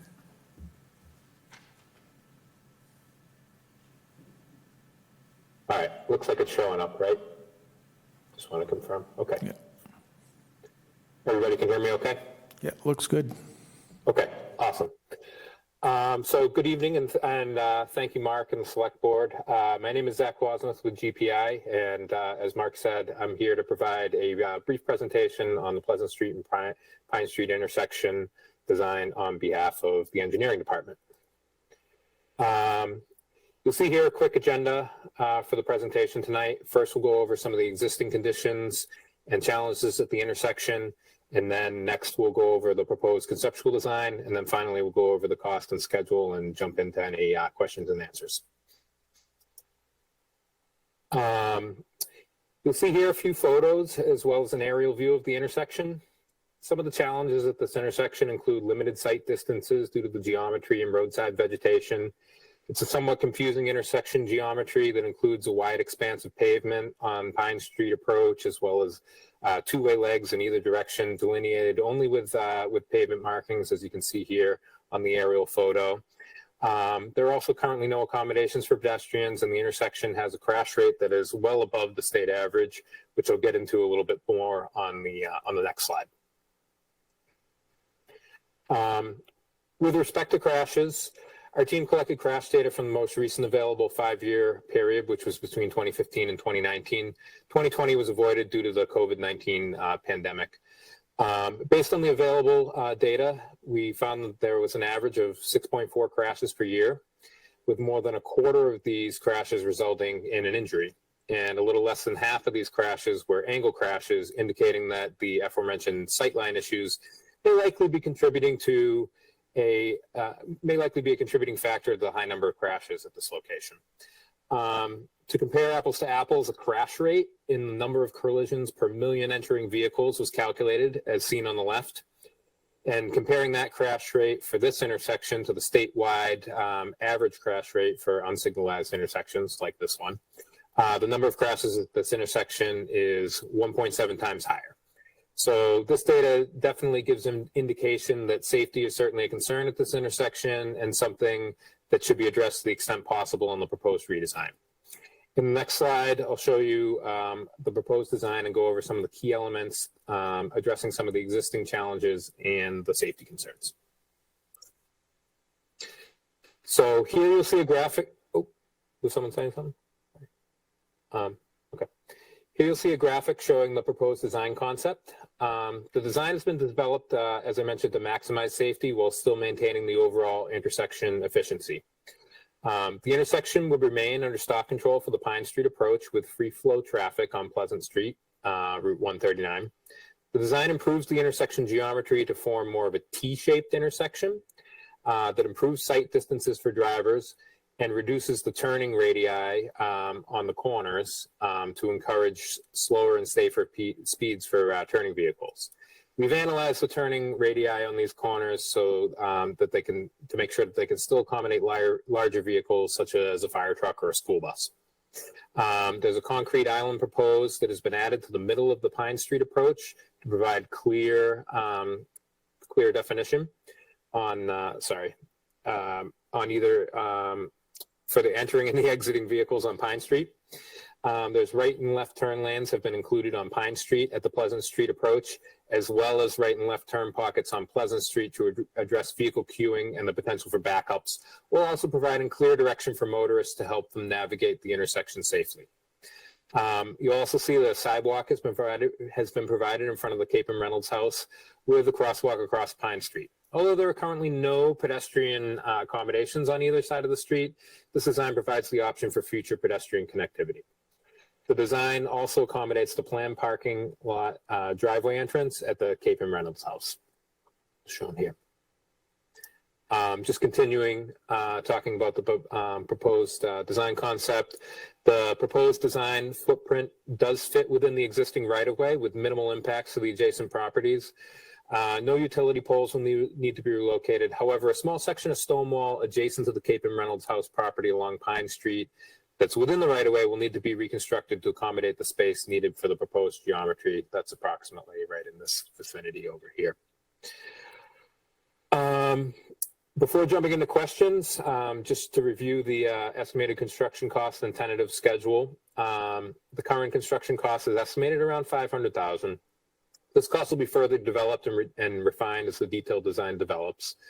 As far as schedule, we anticipate collecting some additional survey information that will allow us to advance to the 90% design level this winter and finalize the design, any permitting this coming summer, and the potential for advertisement in the fall with potential construction as early as maybe spring of 2025. And with that, I'll open it up to any questions. Any questions from the Select Board? And then we'll take questions from the audience, too. Mr. Vice Chair Cavey, did you have a question? Thank you, Madam Chair. So the question I have is, this is an intersection nearby where I live, and when I'm not having my bike stolen, sometimes I'll ride around in this area. It is, I mean, from that perspective, I can tell you it's an especially challenging intersection. As I look through some of the pictures, not that it's necessary for this road, but how exactly are things like bicycles accommodated within this design? So this design, we didn't include the markings on there. We had limited right-of-way. We can definitely put some shared use arrows on 139 on Pleasant Street. Could be added here. We wanted to stick within the existing right-of-way and Pine Street and within the existing footprint. So if it's something that we want to explore further, we certainly could, but we were just trying to fit in, with the turning lanes and everything. We have some extra space here as well with the, sorry, I'm pointing to my screen that you can't see, but we do have a little space here and everything too. But that being said, it is an isolated intersection. So, anything that we do within these project limits that we can fit will be limited to, within the intersection itself. There's some constraints certainly on Pine Street. As I mentioned, we do have to get into a little bit of a section of wall over here, and we're just trying to navigate fitting the footprint. There's a utility pole somewhere over here. So there's really not a lot of room in order to include the turning movements and everything on the Pine Street, but there might be a little bit of room that we could fit something through the facility on Pleasant. Thank you very much. Yep. Mr. Gito.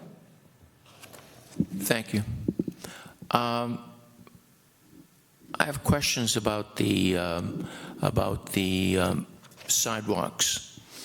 It appears to me that you don't show any sidewalks on Pleasant Street, on the western side, going toward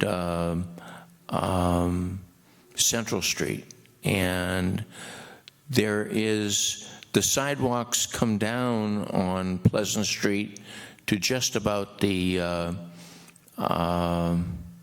Hanson store, and I think that they should continue along here. There have been requests to have some sort of a sidewalk on Pleasant Street to connect with the sidewalk that's down near Glen Echo Boulevard, going all the way up there. And so I'm wondering if you could put them in on the west side of Pleasant Street, basically going towards Central Street, and also it appears, and I could be wrong, that that you don't have them on the east side of that parking area that's part of the Cape and Reynolds property. And in addition, I think you have the parking area, but you don't have any way to get to the dog park aside from going through the property, which, I mean, you should have a way to get there through the property, but also perhaps along the east side of Pine Street. So those would be my suggestions regarding your design. I think this is an important project. So if you have any questions of me or any comments, that's fine. Yeah, Zach, I can handle that question, okay? Thank you, Mr. Gito. That's a great comment. In the past, there's been many comments relative to pedestrian access along the whole Pleasant Street corridor. We are going to get a roadway safety audit for the whole corridor for that exact purpose very soon. What we're trying to do is plan for that expansion in the future right now with the sidewalks and the ramps and crosswalks and all that kind of thing. To extend that sidewalk for this particular project from that crosswalk all the way up to the Hanson store, I think that's roughly where the sidewalk is. That would be sort of outside the scope of this particular project since this is an intersection improvement project. Right. I wasn't suggesting that you go all the way up to the Hanson. I was thinking only of going on the portion that is shown on the plan here, stopping it. So that's a good point. I would recommend against that of having a sidewalk just stopping and then having people go into the road. Yeah. The reason why we have the sidewalk on the other area is it's a good spot to stop it. You have the crosswalk and you go right up to the parking lot for the Cape and Reynolds property. So it's not like you're dumping somebody into nowhere, into the road. They have a spot to cross. In the future, I mean, I know there's one of the projects you've mentioned in the past, going up to Glencoe Boulevard, making a gravel shoulder, things of that nature. This will blend in beautifully with a bigger project.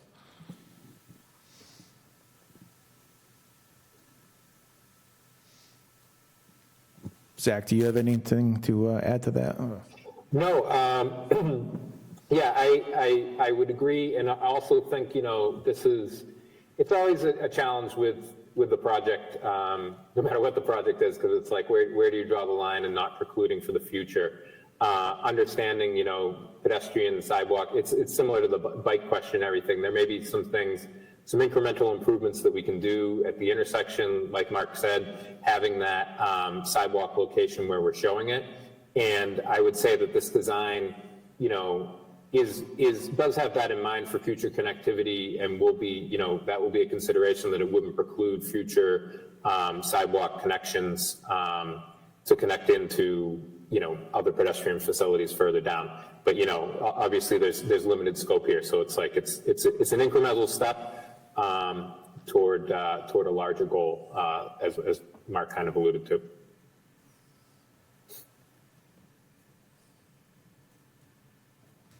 Thank you very much. I want to recognize Mrs. Walsh.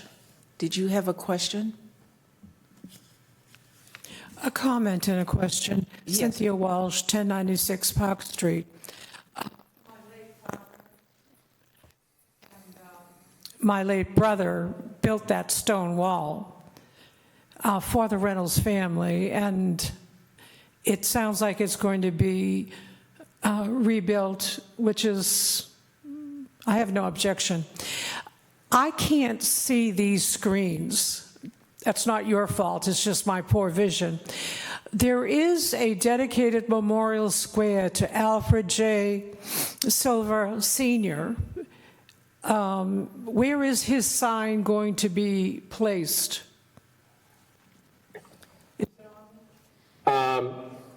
We haven't gotten into that level of detail yet as far as the signage and everything. But that's certainly something that we can, that we'll take into account. The idea would be, and I'm looking at it right now on the Google Street View. So that's right on the corner, I think right here, and I know you can't see necessarily, but I think it would likely remain in approximately the same location. I don't think we'd really be doing any disturbing of that area other than maybe replanting the grass area right there. Fine, I was just making sure that the honor that we had given a community member would continue. Thank you. Sure, thank you. Mr. Carrara? Thank you, Madam Chairman. Through you to either Mark or Zach. Are we going to have signage from both directions to explain the, it's just a dangerous intersection. This is going to make it better, but I think people should still be aware that's very narrow out of the curve going east from up 139, and then coming down, it's wider from like the entrance to the North School, or whatever they call it, the Door School, down is wide, and then it narrows right at that point. And I think you might even have to think about, I don't know if it can be incorporated into this or if there's a hard change to make.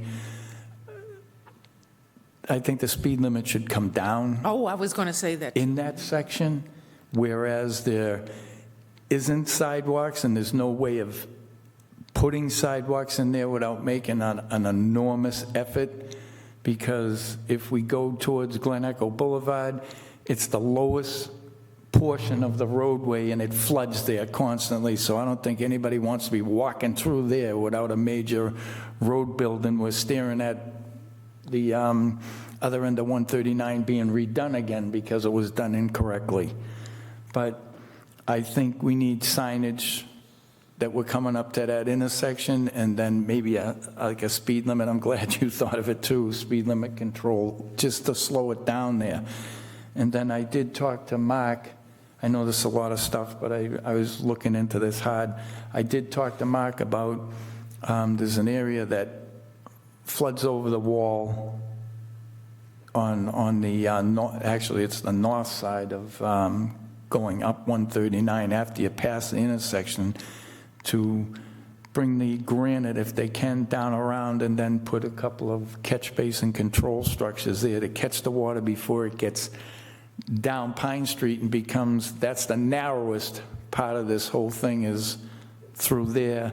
Then when it comes to the next section, that's where you find some sidewalk and a little bit wider road. It's tough. So if we can get people in the idea they got to slow down, maybe they'll slow down going up Pine Street, because they come around the curve and they just pick up speed. Thank you, Mike. And then to piggyback on that, how do you decide when a stop sign is needed or a street light? And can you add that into your comment too? Sure. This is the stuff we love talking about, right? So Scott made two good points. The drainage concern that he mentioned is going to be incorporated into this design document. It's a great point. It's a long-lasting issue, I guess, many years. So that'll be incorporated. The signage, we can do things like dangerous intersection approaching signage. We can make that dynamic flashing type signs if we choose to. There's other traffic calming measures we can do with maybe narrowing the striping. When you narrow, when the road's perceived to be narrower, people slow down. So there's things of that nature. I'll have Zach explore different options for that in the final design. Relative to your question about does it warrant a signalized intersection, there is a process to go through. The more qualified person would be Zach to answer that. I'm sure you've looked at that, Zach. Yeah.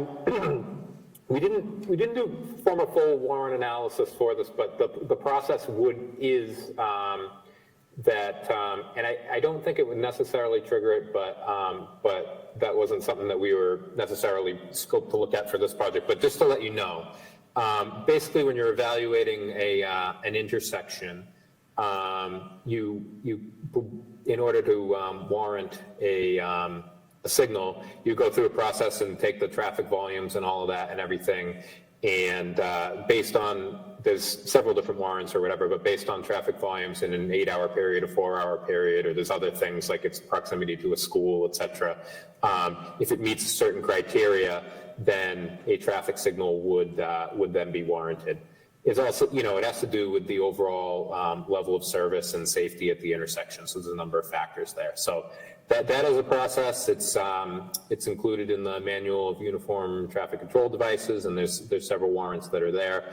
For this one, we're maintaining, as I mentioned, the existing control, which is a stop control just on the Pine Street approach, which our traffic analysis that we did perform for that particular option, and with the addition of the turning pockets, will operate efficiently. That answered my question. Mm-hmm.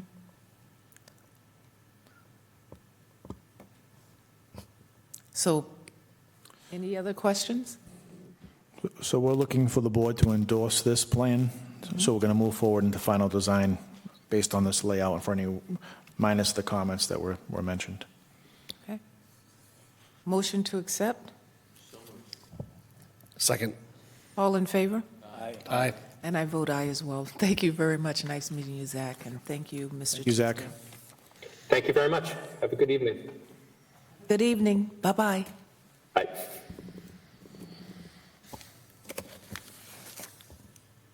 And then, Mr. Tisdale, you have item 4 and 5, which is the presentation of the 4-year capital plan and the fiscal year department capital requests, and item 5, annual town meeting calendar.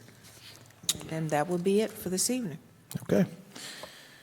All right, I want to respect the time. I will go through this as efficiently as possible. We'll tackle the first item, number 4. We've kind of got two things built into there, but they're very similar, right? You got the 4-year capital plan, and then you got the FY25 department capital requests, which are the first year of the 4-year capital plan. They're both pretty much the same thing. For about a year now, we've been reaching out to department heads. We've got a pretty detailed capital plan that was in your package. You probably obviously could not read it because it was on 8.5 by 11. We do have it digitally, and we have a Google document on that, so we can get you a larger version if you do not have it printed in front of you. But generally tonight, what we're trying to do is just explain what a capital plan is, have you review the plan with the understanding that you'll come back with comments on the plan. Specifically, the things regarding special projects, which if I could remind your board, you did do a survey about special projects with the public maybe about a year ago. So some of the special projects in this plan were based on the survey and what your board's input was back then. So I'm going to get right into it. What's the goal for tonight? The presentation of this 4-year capital plan in the FY25 department capital request to your board. We want to give you some background of what a capital plan is, some key points to a capital plan, and the benefits of having a capital plan. We would like the board to digest this information, the presentation, and review it completely over the upcoming weeks. Think about any special projects or capital items that you may want to add or subtract from the plan. We will come back in about a month or so for feedback from the board and finalize the document from the town side. I know the schools are working on their capital, which pretty much impact our town-wide plan drastically, right? So usually the bigger items in the whole capital plan. They are working on it. I've spoken to Joe Baeta. He will not have it ready for this FY25 year, but for FY26, which is the next budgeting year, he'll have his capital plan. We'll have that rolled into it. So that's why you see the word draft at the top, because it's not a true capital plan until you have all the town's capital rolled into it. But it is complete from the town side. What is a capital plan and what's the purpose of a capital plan? A capital improvement plan provides a blueprint for planning a community's capital expenditures and is one of the most important responsibilities of town government. It coordinates community planning, financial capacity, and physical development. A capital improvement plan is comprised of two parts, a capital program and a capital budget. The capital program is a community planning and fiscal management tool that spans several years, typically 3 to 5. The capital program identifies capital items, which are typically defined as tangible assets or projects that cost more than a certain threshold, in this case $10,000, that have minimal useful life or cannot be funded from department operating budgets. Our capital program provides a planning schedule over 4 years. The capital budget is the upcoming year's spending plan for capital items that is presented to the Select Board for approval. Some key points of the capital plan. The items listed in the capital plan are need-only items. They're not wish list items. The capital plan in its current version is considered to be draft for the reasons I just explained to you until we get some of the other departments' capital rolled into it.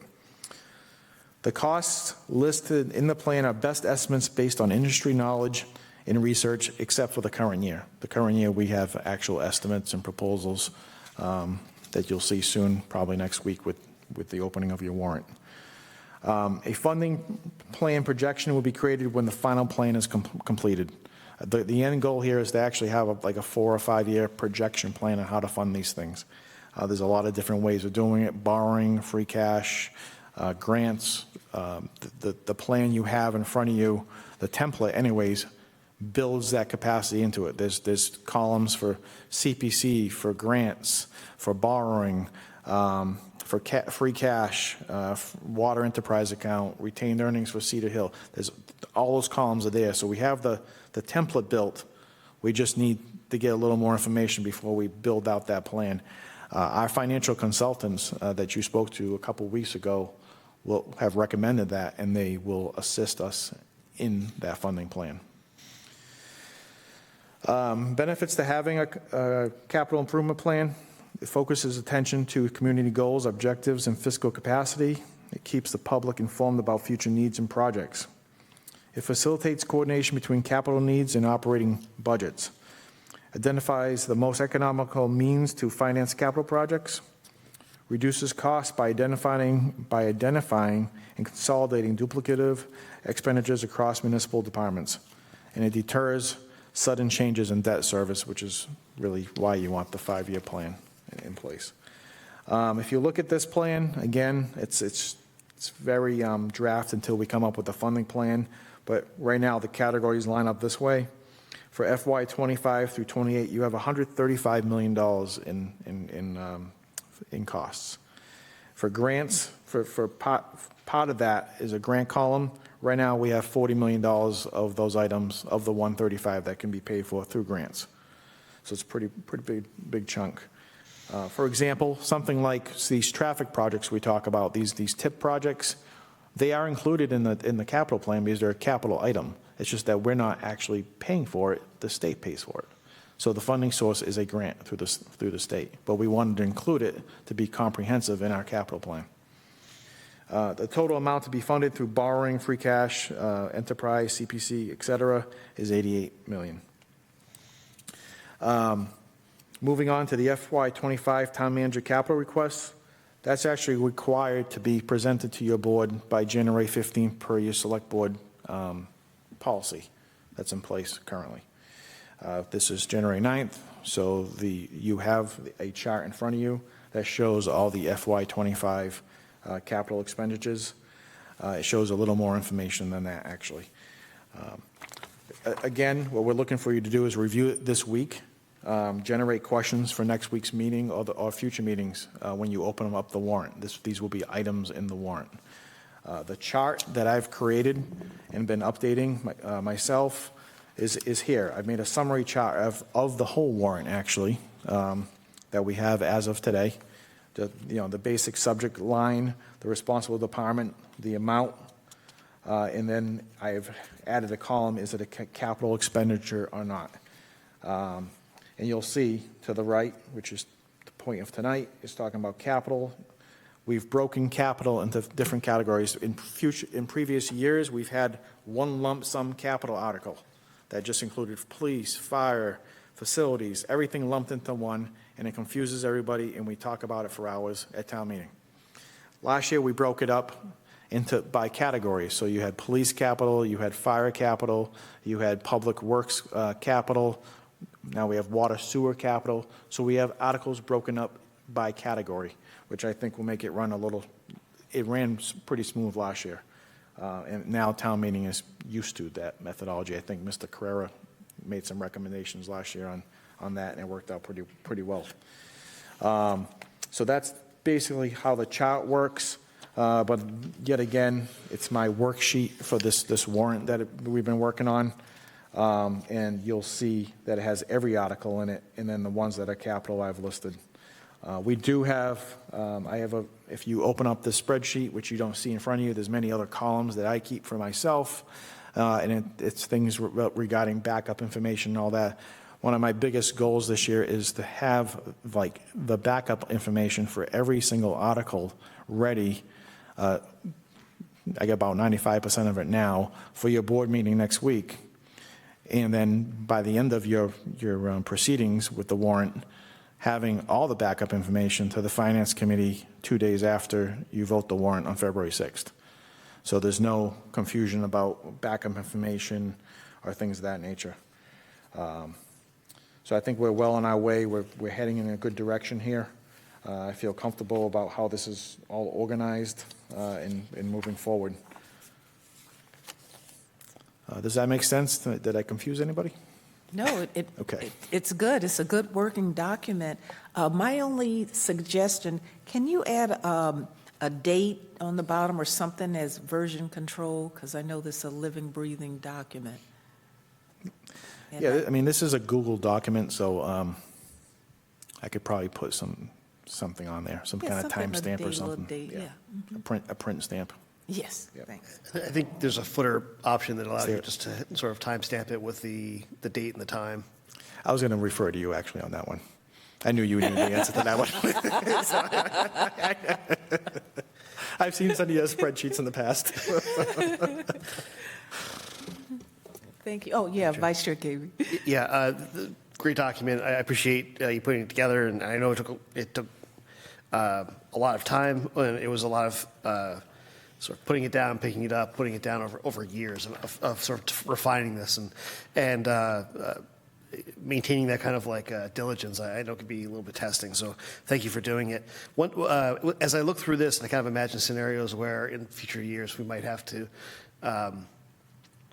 make some strategic choices about which projects we move forward with and which ones we don't. One thing that stands out that might be useful is a way to note, and maybe even through some sort of like a code, things that are cyclical in one sense, or like I&I every year, but those, there might be a couple things that follow some sort of a cycle. There's also a distinction, at least in my mind, of things where you're replacing items that have worn out and you need to buy new, right? Like bulletproof vests or cruisers or something like that, or fire trucks, ambulances, versus items that might be projected as like an expansion in services of some kind. Like, if as we put a new firehouse online, we're going to need a new fire truck that's really part of the expansion of that process. And so sort of being able to tell which ones are necessary to maintain our current services versus ones that are used as investments to future services. My wording of that, I'm trying to be careful because I don't want to, even the suggestion of using a code, I think would be useful rather than just saying something, because I don't want it to communicate that some of these items aren't as important as others, right? They all are necessary, but as when we get down to a point where we might have to make some compromises, having some of that information might be helpful. I think that's a fantastic point. I've seen that in other capital plans. For example, like a vehicle replacement, if it's on the 7th year of our policy, we could reference that we're just following the policy of the 7-year replacement reason. Other things might come down to priorities, with numbers determining what the priority is. I know the town manager, he's vetted these thoroughly. These are all high-priority capital requests in here from a priority standpoint. There's no 2s or 3s, they're high priority. But I like your code idea. I think that's something we can work into this. Yeah. Like a legend with a code and what it all means. I like it. Yeah, it's just I think there might be some helpful backstory where people can tell the impact, the types of impacts it's going to have, if it's going to disrupt current services, or if it's going to disrupt our ability to do something that might be new. Once you've built a fire station, and if you're not going to finance a fire engine, like then what are we doing here, right? So like that would be an item that you would not want to necessarily compromise on. But moving something out a year, that's on a cycle, it may be a compromise that people can stomach a little bit better. I think you understand where I'm getting at, but I don't want it to be perceived as items of a certain class are things that are nice to haves. Like that's not what we're talking about. These are all necessary to function as we're projecting to do over the coming years. So thank you very much.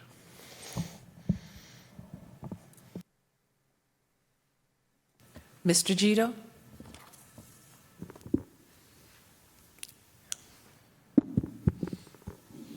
Thank you. I have a few questions. One, I see the police station work under selectmen at the back of this chart here, and I see that it's supposed to be, the work is supposed to be done in 2027, if I'm not mistaken, or at least the money is supposed to be available then.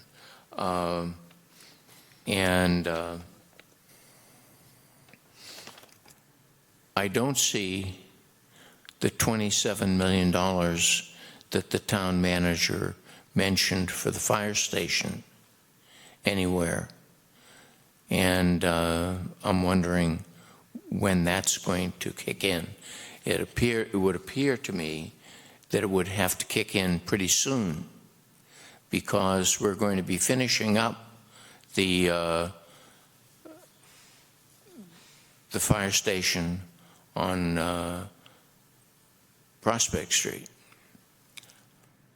by next August or something like that, and then we have to start working on the downtown station and other things. And I presume that $27 million that he mentioned in another note that he sent to us has to fill in there pretty soon. So I guess I'd like to see that on the next chart that comes out, so that we know what we're dealing with. I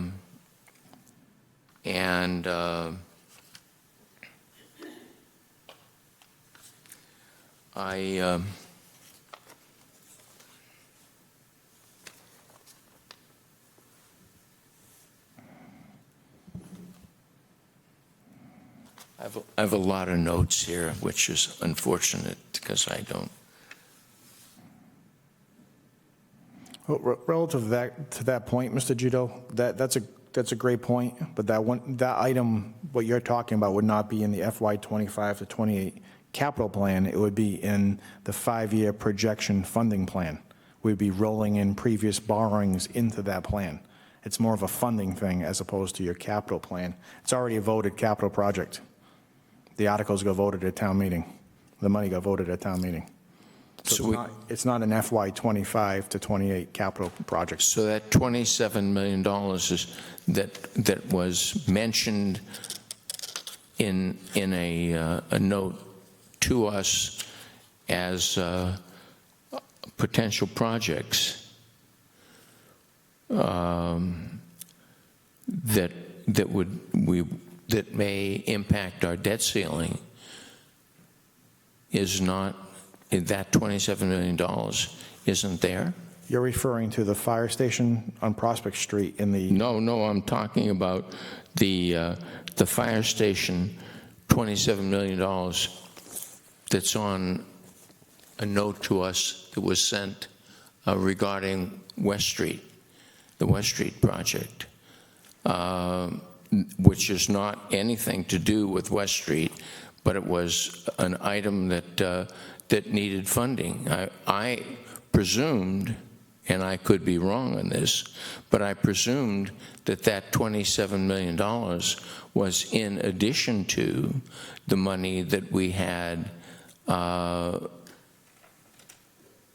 already approved for the fire station. I mean, I don't think that there was any other fire station that we were thinking about aside from the work that we were doing for Prospect Street, the downtown fire station, and the one on Central Street. So I thought that that $27 million was additional money needed to complete that project. So excuse me, Mr. Tisdale, did you want to take that away as homework or Yeah, I mean, to the something? best of my Because knowledge, I don't know recall it. what the town manager wrote to you regarding the fire station, but Okay. there's no additional funding, to the best of my knowledge, for the fire station for $27 million. So, Yeah, I didn't recall. Somebody put these spots on the page. I don't know who did it. Is the name that I see is the town manager. not aware of it. So you might want to check with him and get back to me.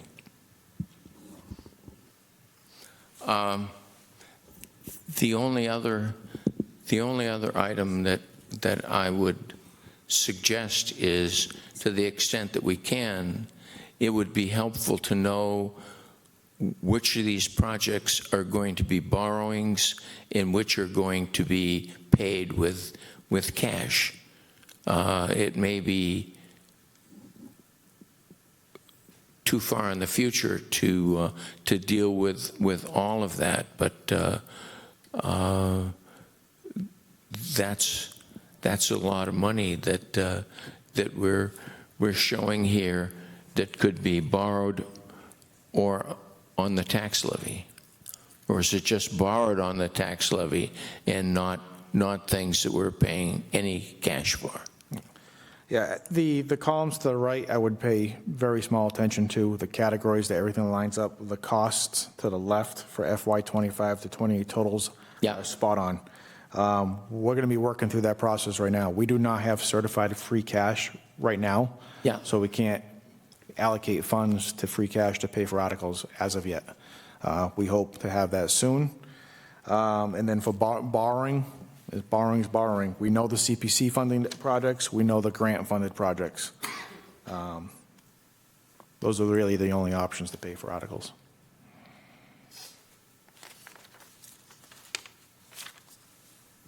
And the school committee has not made a decision on the schools yet?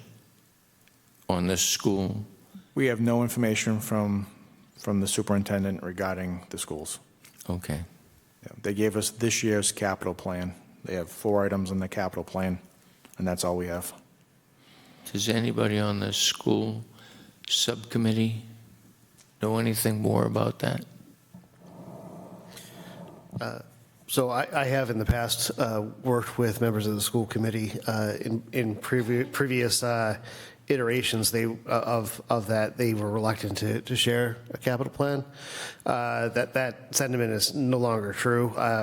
That's my understanding. In discussions with the chair and other members, they're actually quite eager to develop a collaborative capital plan with the town, mainly because they, for a number of reasons, it's appropriate, it's helpful, it's going to be useful as the town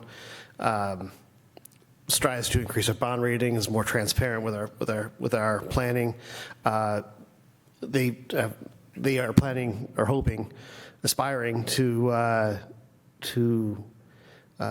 purchase a new school. You know, the South School will be replaced by something else, and in order to do that, it's critical that that we understand their priority for that, become part of a joint plan, so that we're not putting projects that compete with their projects at town meeting. So the idea that we have to communicate this is I think pretty universally understood. If anybody has any information to contradict that, let me know. But my understanding is that the superintendent is putting that together and looking to have that, and it's something that we're looking to have within the next year, certainly. By the time we hit town meeting in 2025, that list will be well understood and distributed. So obviously I can't make any promises. The aspirations are there. The understanding of the necessity is there and shared by all. And then it's just a matter of taking the time and putting the effort in to get those numbers put together, assembled and shared. So. Right. I concur exactly what you said, Steve. That's exactly what was told to me. I think there's a very diligent effort going forward on their side to get a capital plan established. So, thank you. And I had one question. It's under the category of water sewer, and the first line item are vehicles, and the source is borrow and then water enterprise and sewer enterprise.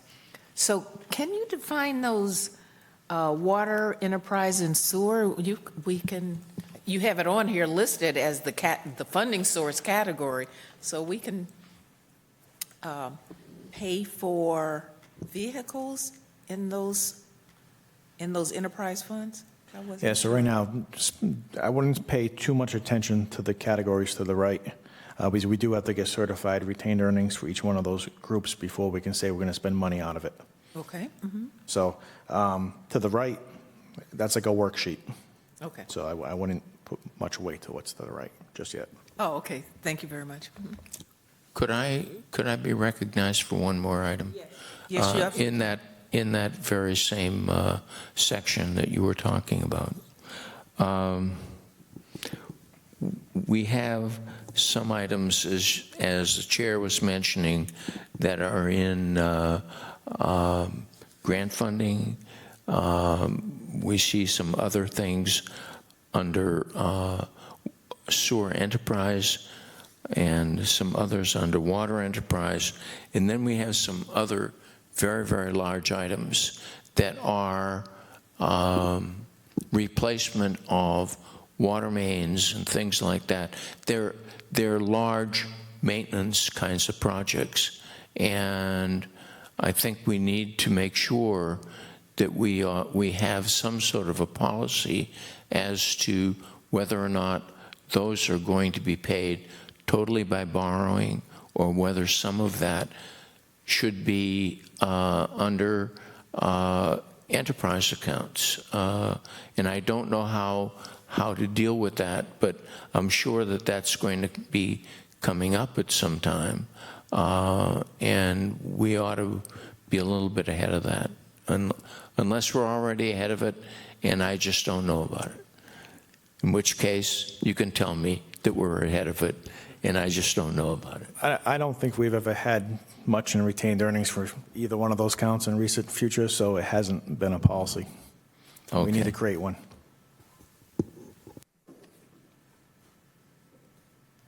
All right. Thank you. Are we all set?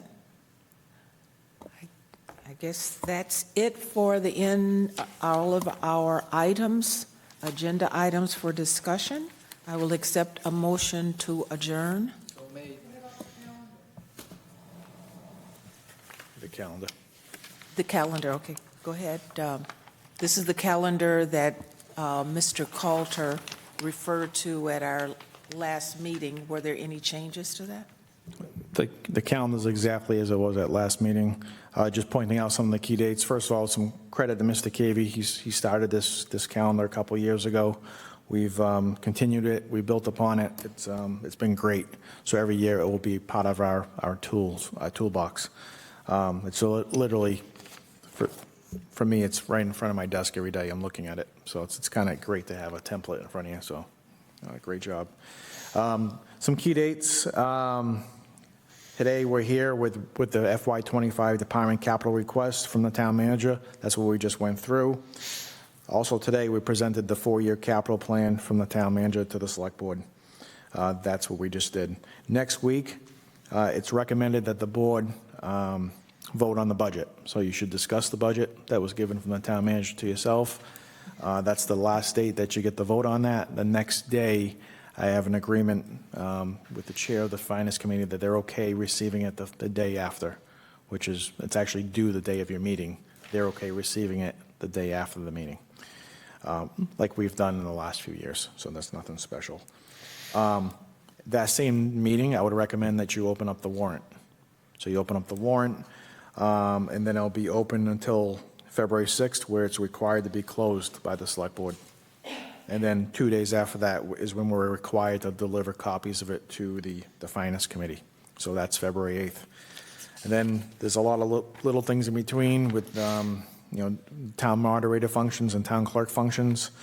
I don't want to belittle them that they're big functions, but from a select board standpoint, they're not under your purview. The next thing would be town meeting on May 6th. That's the first night of town meeting. So the game plan this year with the warrant is for you to have a pretty solid document in front of you next week, and certainly by February 6th for it to be complete. Town council's reviewing everything. Every article that goes into that warrant is being reviewed by town council as to the legalities of it, as to its form, and things of that nature.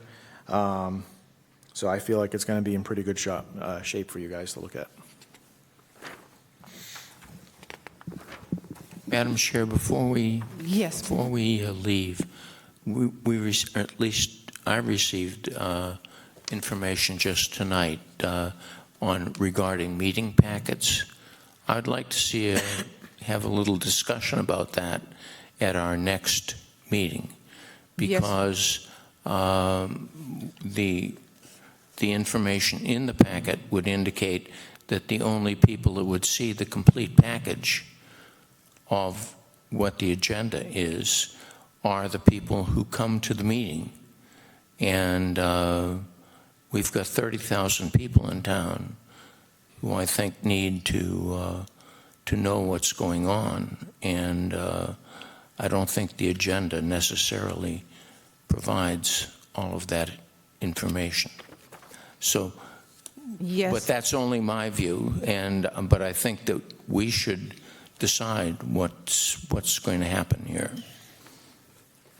Yes, Gilda, can you please put it on the agenda for next time? Is there a motion to adjourn? So moved. Second? All in favor? Aye. Aye. Aye. Good night, everyone. Our next meeting is Tuesday, well, next week, Tuesday, January 16th. See you then. Thank you very much. Bye-bye.